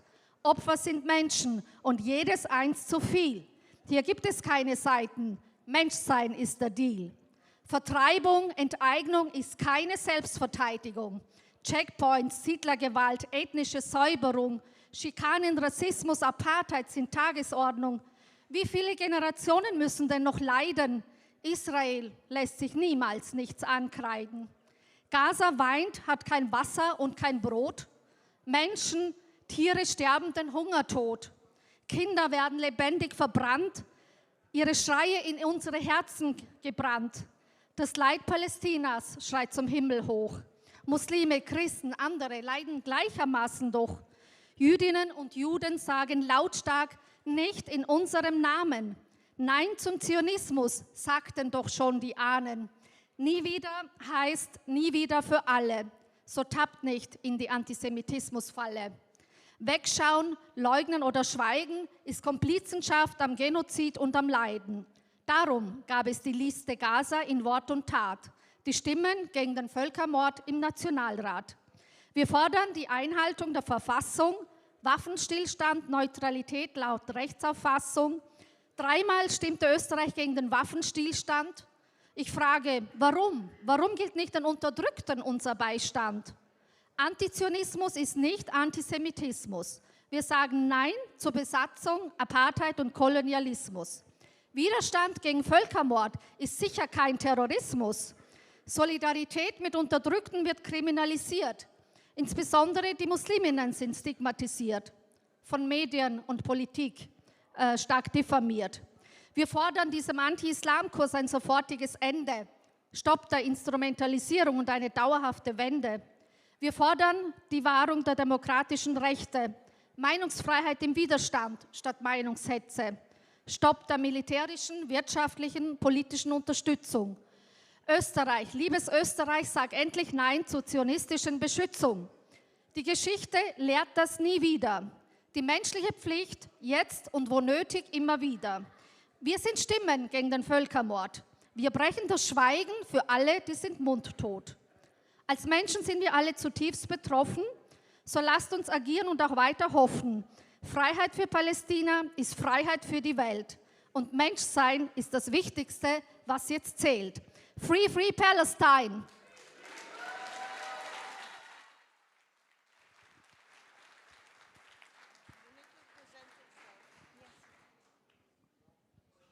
Hi, I'm Yola from the Revolutionary Communist Party, and as many of you probably, I have closely followed the news since yesterday, since Israel launched an attack on Iran, consciously and purposefully trying to conflagrate this into a barbaric regional war, and the US and the EU once again rally behind Netanyahu, and the regimes in the region do nothing. The Egyptian regime is currently deporting activists, as we've heard, and this is pure barbarism. This is imperialism. And imperialism is capitalism. And I listened carefully to what was said yesterday, how to break Zionism. A one-state solution would be good. And others said we cannot talk about any solutions. But I also noticed that the question about socialism was not taken up at the panel. But I am fully convinced a free Palestine within capitalism is a utopia. So I think seeing international law as the best tool is an illusion. And we have seen deals with imperialist governments within capitalism. We've seen the Oslo Accords, and they have led to where we are today. And here in the West, we need to fight our governments, our corporations, not appeal to them and beg them to respect international law and maybe implement sanctions. The only true allies of the Palestinians are the oppressed masses and working class around the globe. And even here, the lies about Palestine are crumbling. We've heard 80% in Germany are against Israel's military actions. How is it in the Middle East? I mean, boiling anger against the complicity. And a social explosion in one of those countries in the Middle East can and will happen, and Israel is not so stable internally.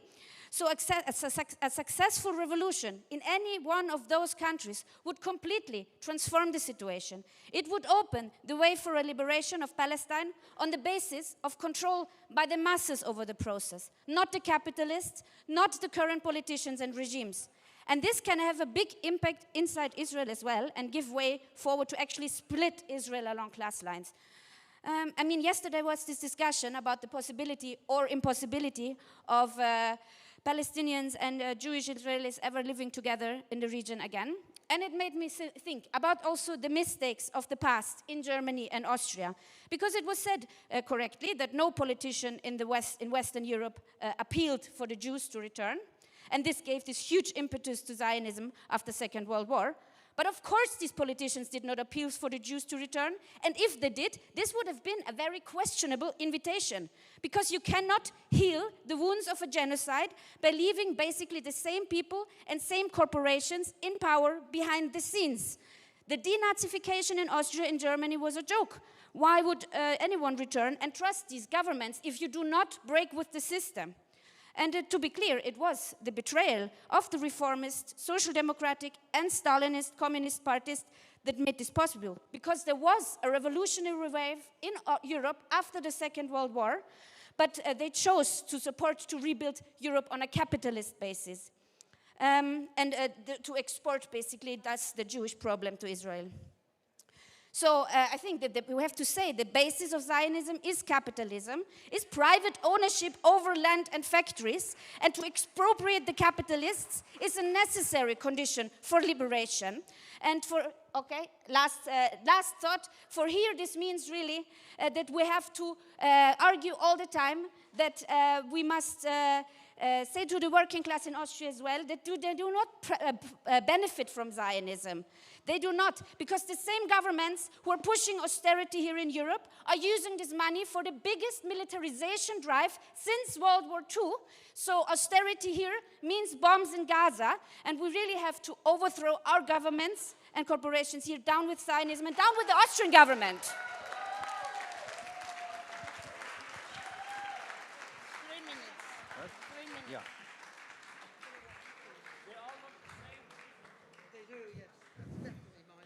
Ich spreche zur Abwechslung einmal auf Deutsch, aber ich könnte auch auf Englisch sprechen.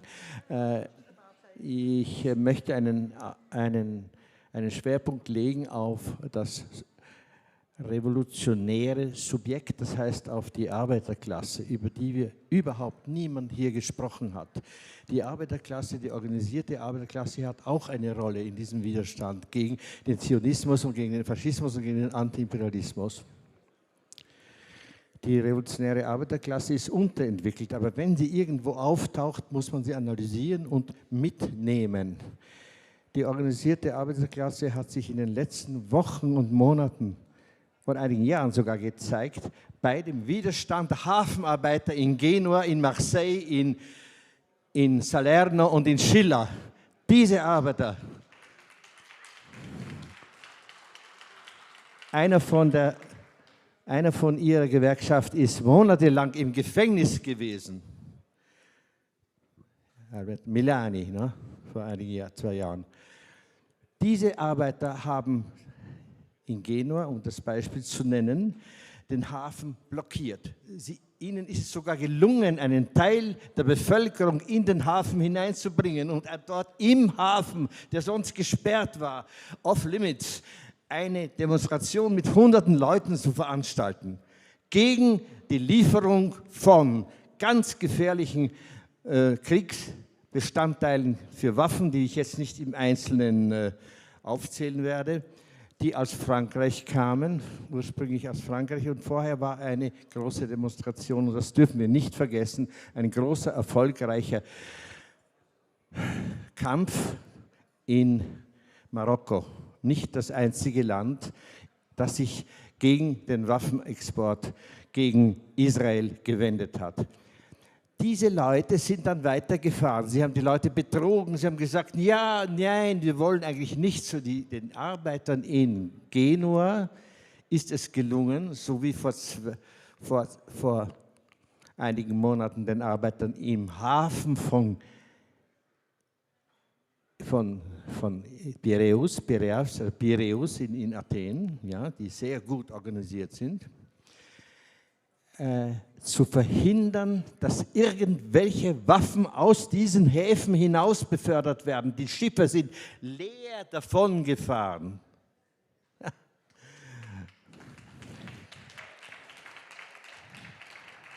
Dieses betrügerische Schiff ist nach Salerno weitergefahren. Weißt du, wie weit das im Süden ist? Ja, das ist sehr weit im Süden. Dort haben sich Gruppen gesammelt in Italien und haben dagegen protestiert. Die haben die Leute betrogen. Noch einmal, sie sind nicht nach Salerno gefahren. Sie haben es angekündigt, sie sind nicht nach Salerno gefahren. Wisst ihr, wie weit im Süden Salerno ist? Sie sind weitergefahren bis nach Scilla. Das ist das letzte, entlegenste Dorf in Kalabrien. Dort hat die Calabria, die 'Ndrangheta in Calabria die Macht, die gefährlichste Mafia von Europa. Dort haben sich 8 Organisationen gesammelt, um zu protestieren, und es ist gelungen, diese Schifffahrt zu verändern. Zum Abschluss möchte ich erinnern,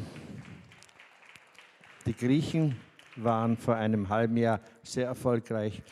Solche Arbeiterorganisationen entwickeln sich entweder, wenn sie sich radikal von einer trägen Gewerkschaft, eine träge Gewerkschaft, was ist eine träge Gewerkschaft? Der ÖGB. Das ist keine Gewerkschaft, das ist eine träge Gewerkschaft, das ist eine Kapitalgewerkschaft.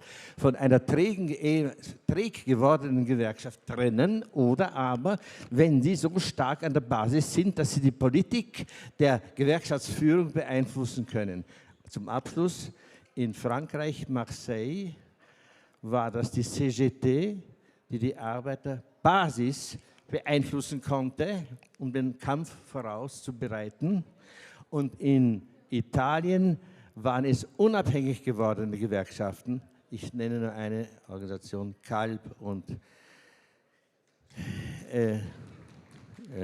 noch eine andere. Und abschließend ein einziger Satz.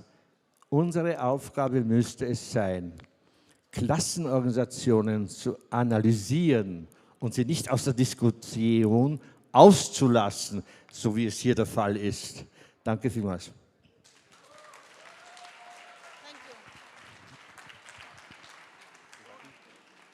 Hi everyone, my name is Patrick Chuba and I'm a targeted individual from Austria, and I'm here because I'm looking for like-minded people who can join the fight with me against the Austrian Zionists. Because I would like to tell you about my experiences with the Austrian Zionists. Well, I was working for them in the past in an indirect way, and during this time I made different things. I was very successful in different fields of work, and during this time I was doing certain rituals as well, and during these rituals I was introduced to their interdimensional masters who are in control of the Zionists, and this is what I noticed during this Congress, that this is missing here. People are not looking deeper into what is behind Zionism in truth, and that's why I guess I'm here to explain to you, because I have lots of experience with this force. It's a demonic force that comes from the lower astral realms. I have a lot of experience with out-of-body states, etc., and I experienced this force. And what many people don't realize is that Zionism is Satanism in its core, and that the Zionists, no matter where they are, they're in control of every government against each other, every nation against each other, in a way that most of the people don't notice that. We are living in a conspiracy, that's the truth of it. And this demonic force is in control of the Zionists. No, this is my experience. And I just wanted to tell you that these people are satanic psychopaths who are doing satanic rituals with babies and with children, etc. Yes, here as well. And I just wanted to tell you, and I'm in a war with them right now, and I'm looking for people who can join the fight with me. I'm doing this on a commercial way. I think this is not the right place. Thank you. Oh, Entschuldigung.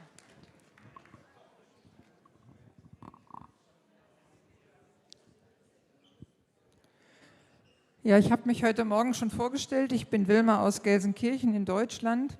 Ich habe heute Morgen das Projekt von Al-Auda vorgestellt. Ich befinde mich eher auf der weltlichen Ebene im Gegensatz zu meinem Vorredner. Aber bevor ich jetzt zu meinem Thema sprechen wollte, habe ich gerade erfahren, dass einer der renommiertesten revolutionären Anwälte in Deutschland, der auch in der Palästina-Solidarität aktiv ist, gestern Abend auf einer Demonstration von den Polizisten in Essen zusammengeschlagen wurde. Er war Anmelder der Demonstration und er ist eigentlich bekannt, auch in der Stadt. Und er heißt Roland Meister, ist auch legendär, viele kennen ihn, vielleicht hier nicht, aber bei uns auf jeden Fall. Und ich gehe davon aus, dass diese Versammlung solidarisch ist mit solchen Menschen und vor allen Dingen gegen Polizeiterror. Es gibt auch die Vermutung, dass der Essener Polizeiapparat von der AfD durchsetzt ist und dass sie sich gezielt den Roland ausgesucht haben, um ihn zusammenzuschlagen. Soweit zunächst mal. Also dann ist es so, dass also meine solidarischen Grüße gehen an ihn soweit, aber da sind wir uns vielleicht auch einig. Könntet ihr vielleicht kurz sagen oder klatschen oder wie auch immer, damit man das weiß. Danke. Ich wollte noch was sagen zu dem Thema Faschismus und Demagogie. Gestern oder heute Morgen hat jemand gesagt, dass die Zionisten mit den Kibbutz, ich kannte mich bis dahin nicht so gut aus, eigentlich auch die sozialistische Idee bemüht haben zur Rechtfertigung. Und dann wurde aber das entlarvt, dass es eben nur für eine bestimmte soziale Schicht und Klasse galt. Und ich meine, dass das dem Faschismus eigen ist, sich praktisch einer sozialistischen Ideologie zu bedienen, um ihren Masseneinfluss zu erhöhen. Die Nazis hießen auch Nationalsozialisten. Sie haben Lieder verwendet aus der Arbeiterbewegung und haben sie umgedichtet, haben neue Texte drauf gemacht. Und die AfD ist zum Beispiel auch eine Partei, die die soziale Demagogie, ich sag mal, für ihre Zwecke unglaublich bemüht. Das ist auch ein Kennzeichen für den modernen Faschismus, auch beim Trump. Und die AfD unterstützt zum Beispiel Gaza, sagt, sie unterstützen Gaza, weil sie Israel vernichten wollen, hat aber nichts zu tun mit einer Gaza-Solidarität, sondern es ist praktisch ich sag mal, ein Werbegag, um den Antisemitismus voranzutreiben. Und da muss man irgendwie genau unterscheiden auch. Und da muss man sich ziemlich differenziert mit auseinandersetzen. Das wollte ich nur dazu sagen, und man muss sich natürlich auch mit der Ideologie, mit der Weltanschauung des Kommunismus auseinandersetzen, sich auch überlegen, warum der Sozialismus eigentlich gescheitert ist in verschiedenen Ländern. Das ist eigentlich eine wissenschaftliche Frage. Und ich wollte zum Schluss noch sagen, in Deutschland gibt es eine Bewegung, die heißt, gib Antikommunismus keine Chance. Sie fordert dazu auf, sich wissenschaftlich und politisch damit auseinanderzusetzen, weil darin eigentlich die Perspektive der Menschheit besteht.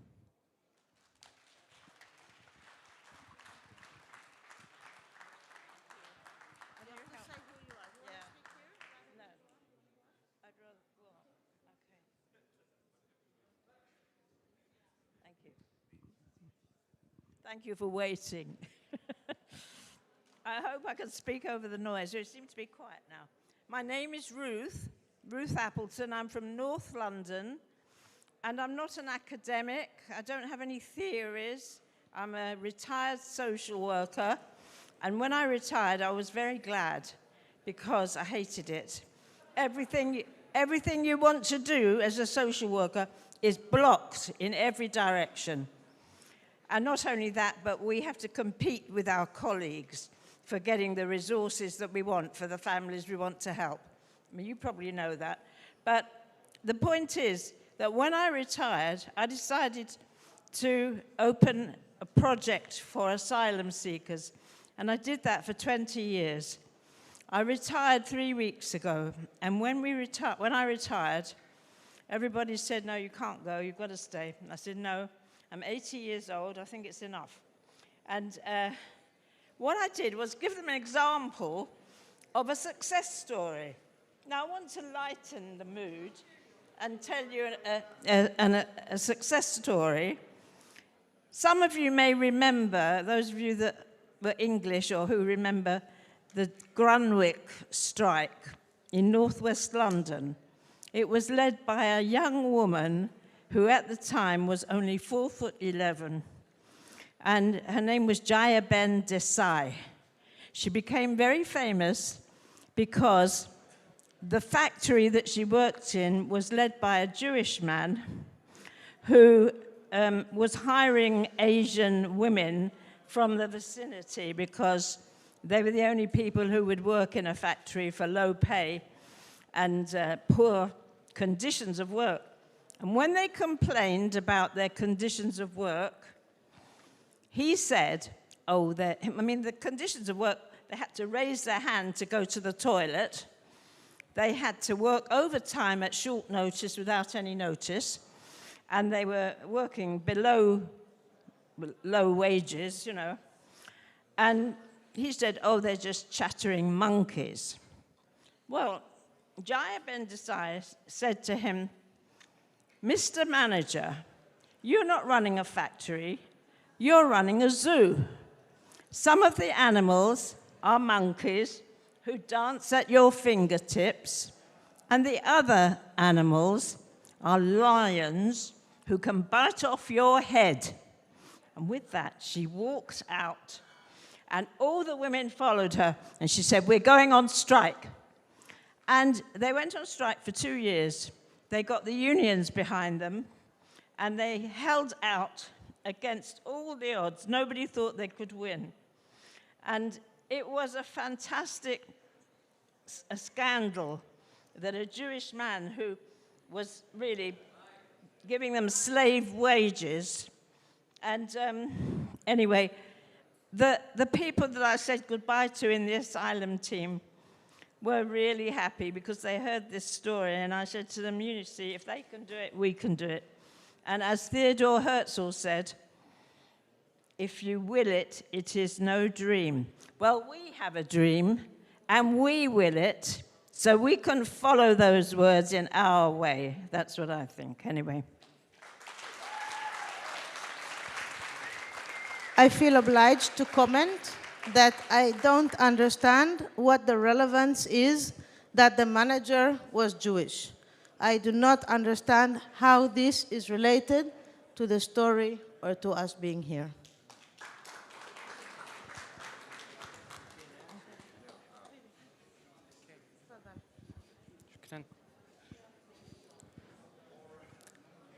Hi, everyone.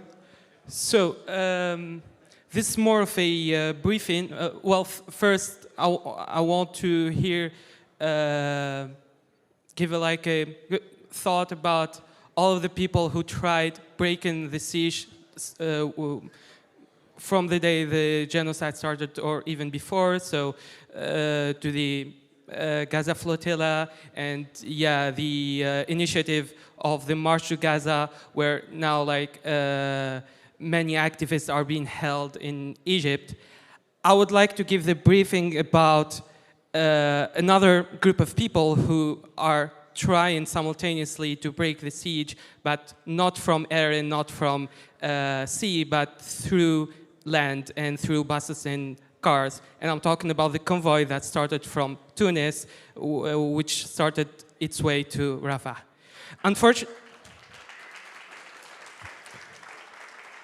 Unfortunately, there has been some bad news. So after a good start from Tunis and it crossed the Libyan border, it's been now in a couple of days stranded in Libya.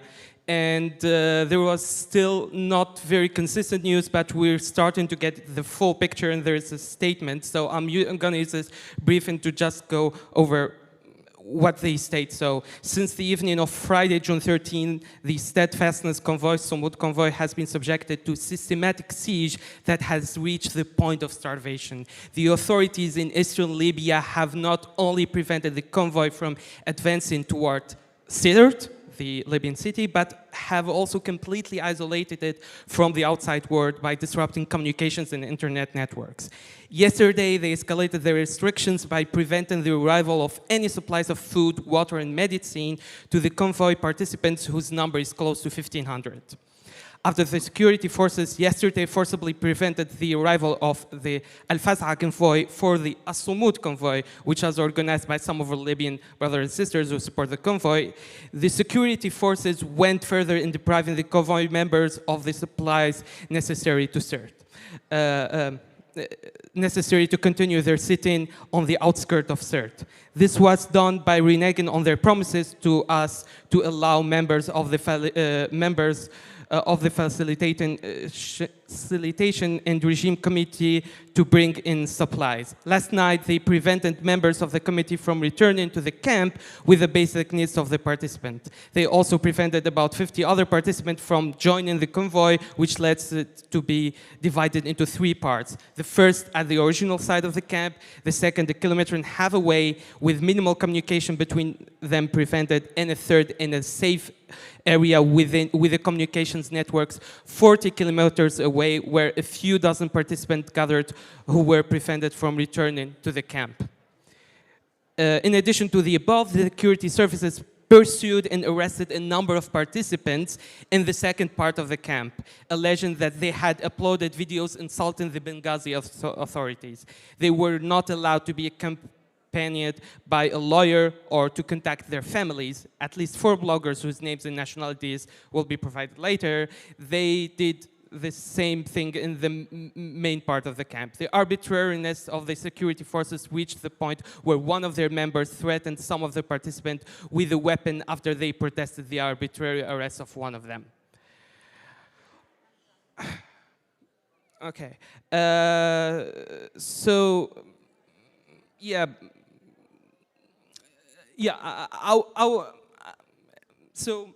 just more details in the statement. So the main point of reading this is like to first give you the briefing, and secondly like to call to a solidarity with all the people who are now doing the job for us all, trying to break this siege that's been for more than 17 years.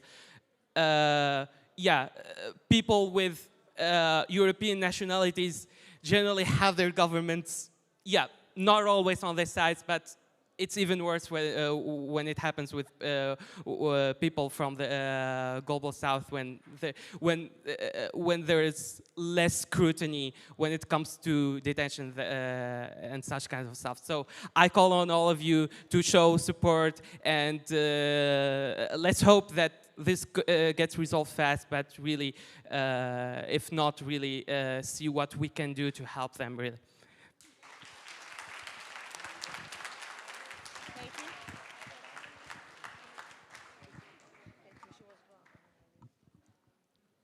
Hi, everyone.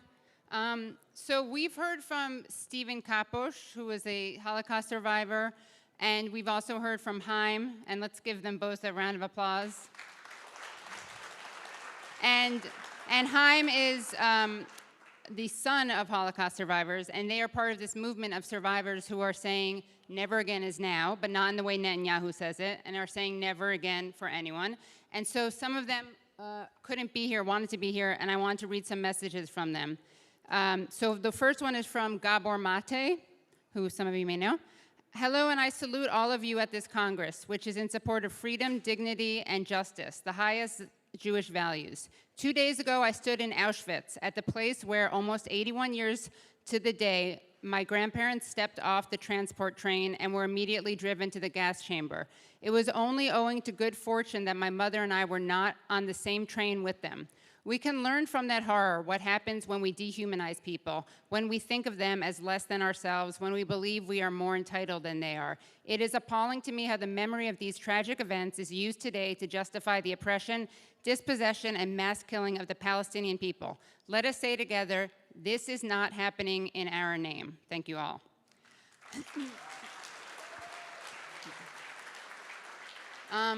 This is a message from Marione Ingram, who is based in Washington, D.C.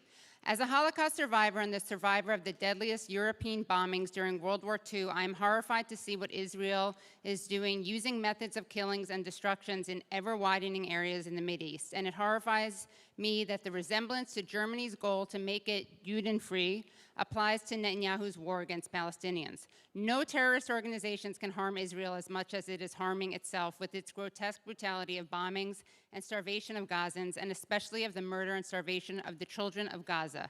Israel's aim is to rid Gaza and the West Bank of Palestinians, and this horror is wholly supported with bombs and rockets by the USA.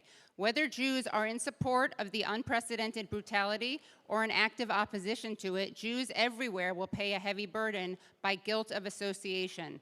Netanyahu's war against Palestinians, the terrible destruction of life and all cultural institutions, is itself a Holocaust. Peace and love, Marione.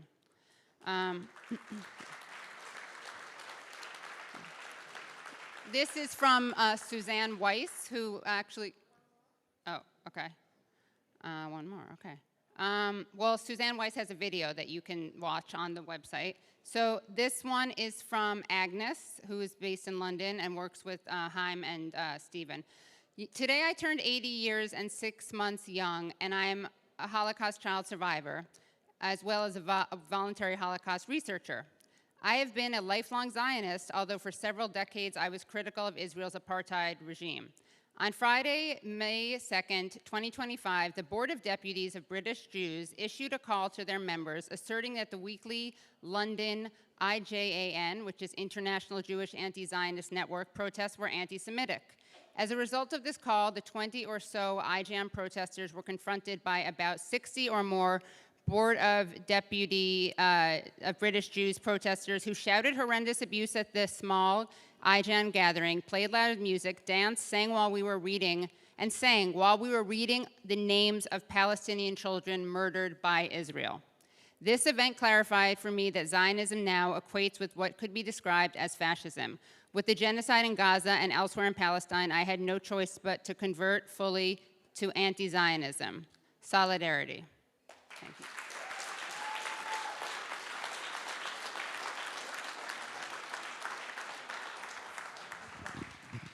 Thank you for being patient. We have 3 more, and we will finish the day. Hello. I didn't want to speak today, but there is a really important topic that no one talked about, and it's the Gazan refugees in Germany. And every single one of them receives the status of being unclear. On their papers it says unclear, and it never says Palestinian.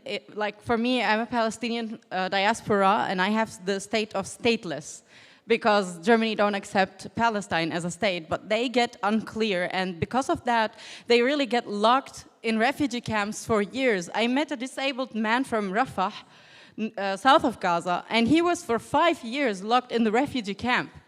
Not allowed to work, not allowed to move, not allowed to study. He can't do anything. He's just rotting. Like, they are so depressed. And right now there is a young man from Gaza in Ravensburg, where we come from, and he's about to be deported to Greece.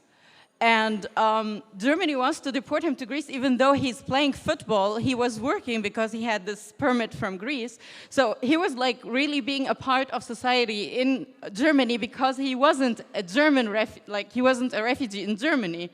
And now they took from him that privilege. They took his papers that are Greek. So now he can't work and he can be deported any minute. And this is like Germany is systematically oppressing and discriminating against Gazan refugees even more than they do to normal refugees or to Palestinian refugees. So like we need to really like research that and try to show more solidarity and, I don't know, expose Germany because it's disgusting. They're really treating Gazan refugees so different than even Palestinians. And I mean, we are not treated well. I can't marry my boyfriend since 3 years because the embassy is not even accepting to to accept our papers. Literally, it says it on the website. We don't put the stamp on Palestinian papers. But still, I get the state of stateless, and I can work, and I can live. But the Gazan refugees just rot in camps for years. Yeah. Thank you.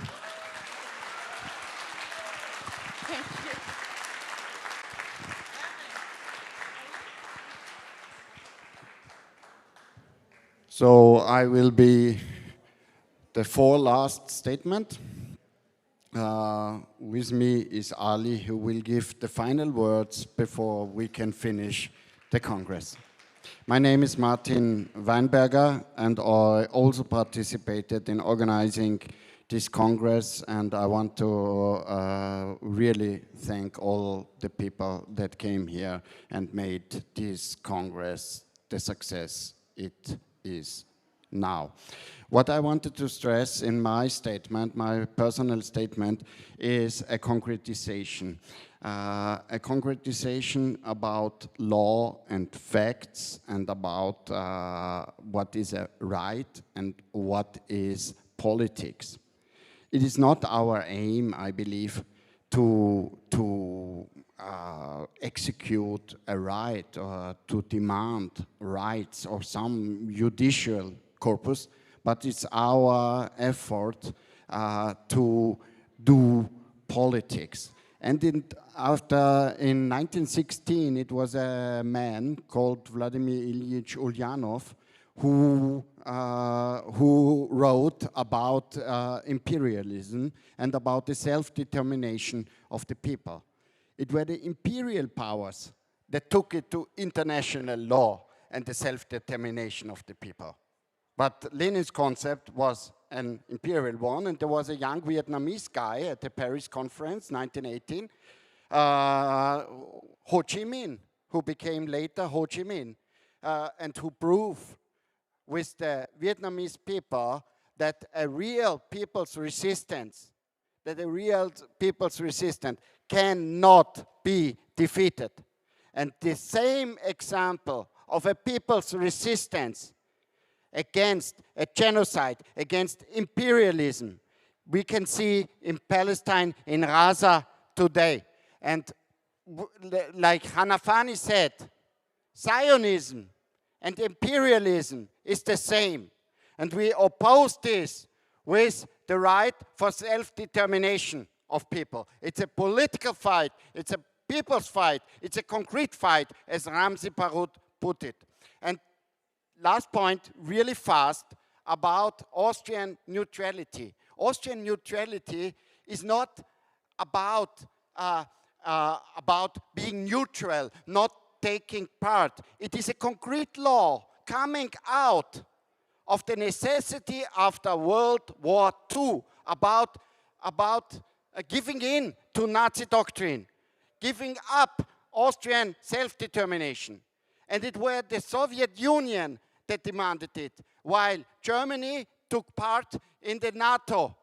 While Germany weaponized, Austria was kept neutral. So this is the importance of this law.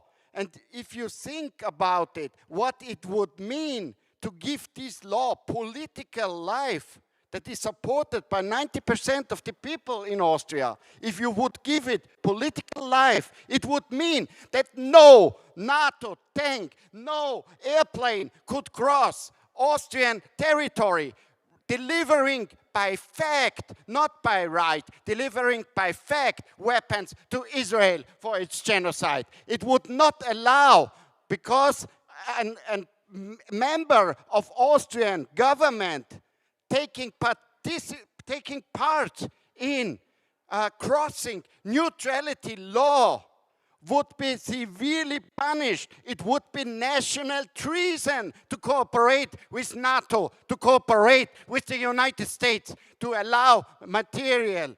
And it would combine the fights against imperialist power, the same imperialist power that supports Zionism and its colonial strategy and its genocide, and the same imperialist powers that bring war and cruelty and genocide to the whole of the world.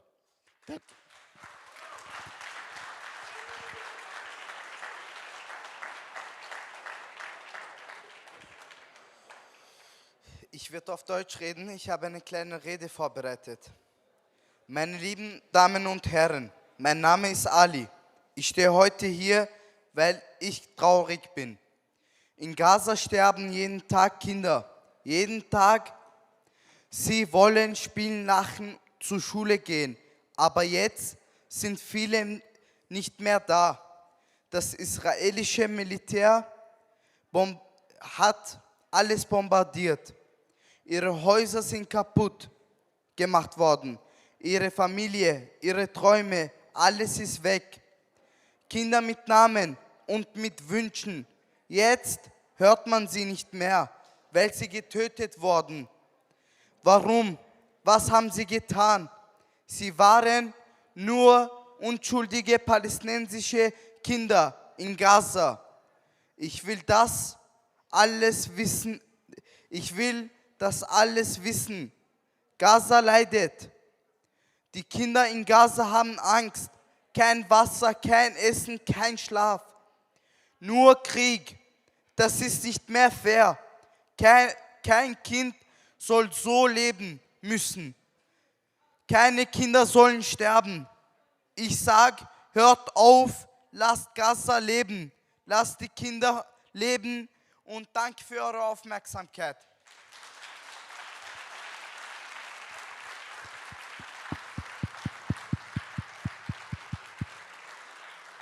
Thank you very much for the contributors and your patience and interest.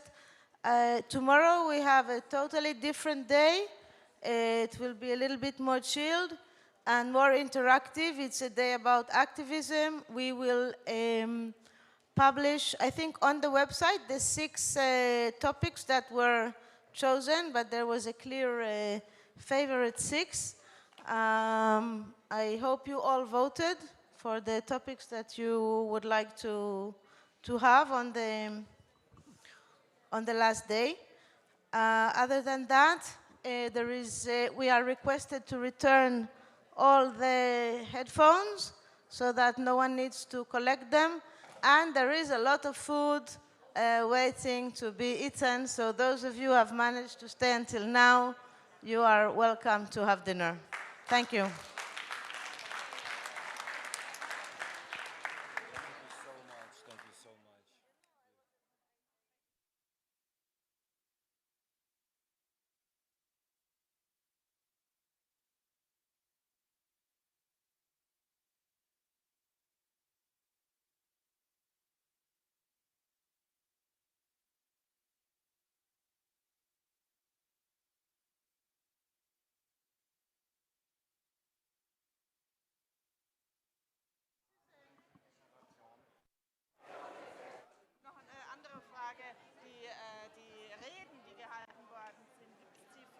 Auch irgendwie online oder als Text? Nein, es gibt einen Livestream, das ist alles live gestreamt und es werden Videos vorbereitet, einerseits und ausgeschickt über Palästina Solidarität Österreich.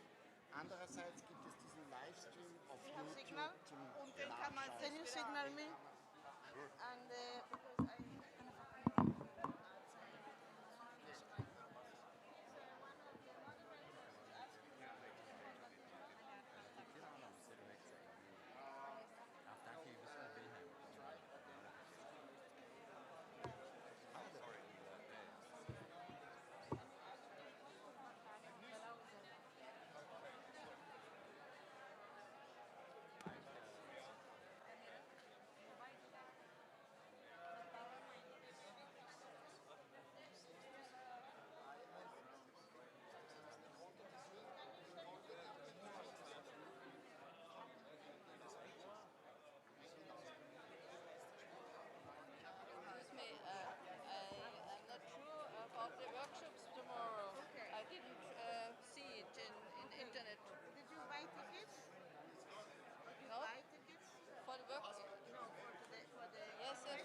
Pardon? You should have got an email. There was an email. Okay. But I don't know when exactly with the workshops. It's the email that have the information about the venue. I made the questions because there was questionnaire about what workshop. Yes, yes. Okay. We still didn't publish the results. So, I think it will be on the website. Palestina Solidarität website. Which no, website? The Congress website. Congress website. You know the Congress website? Yeah. Yes. It has the same kind of put Vienna Antizionist in the search. Yes, okay. So I'll find it there. They should put it on the program for Sunday. Yeah? Sunday, okay. So when because nice because there was a space to add topics. Okay. So if there is So something... I just show up here when the workshop Ah, starts. yeah, we and don't register. Okay. We have a session in the morning. Yes. With people talking And then, about all so I don't have to register for the workshop. Okay, this I would. We divide it. Okay. 2, 3, Yeah, okay. and we do it twice. Okay. Thank you. That's all. Okay, so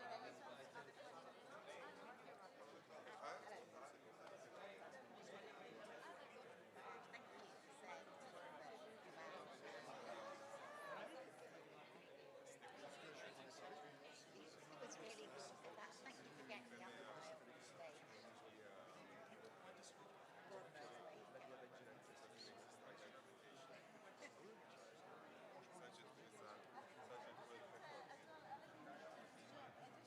I mean, I'm part of the organization. I'm part of Barkan and the whole Congress, but if nobody asked me, I was supporting I was presenting this space. I think it's also important to see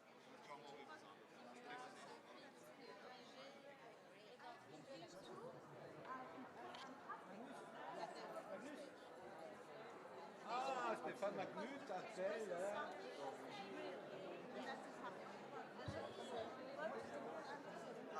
Ah oui.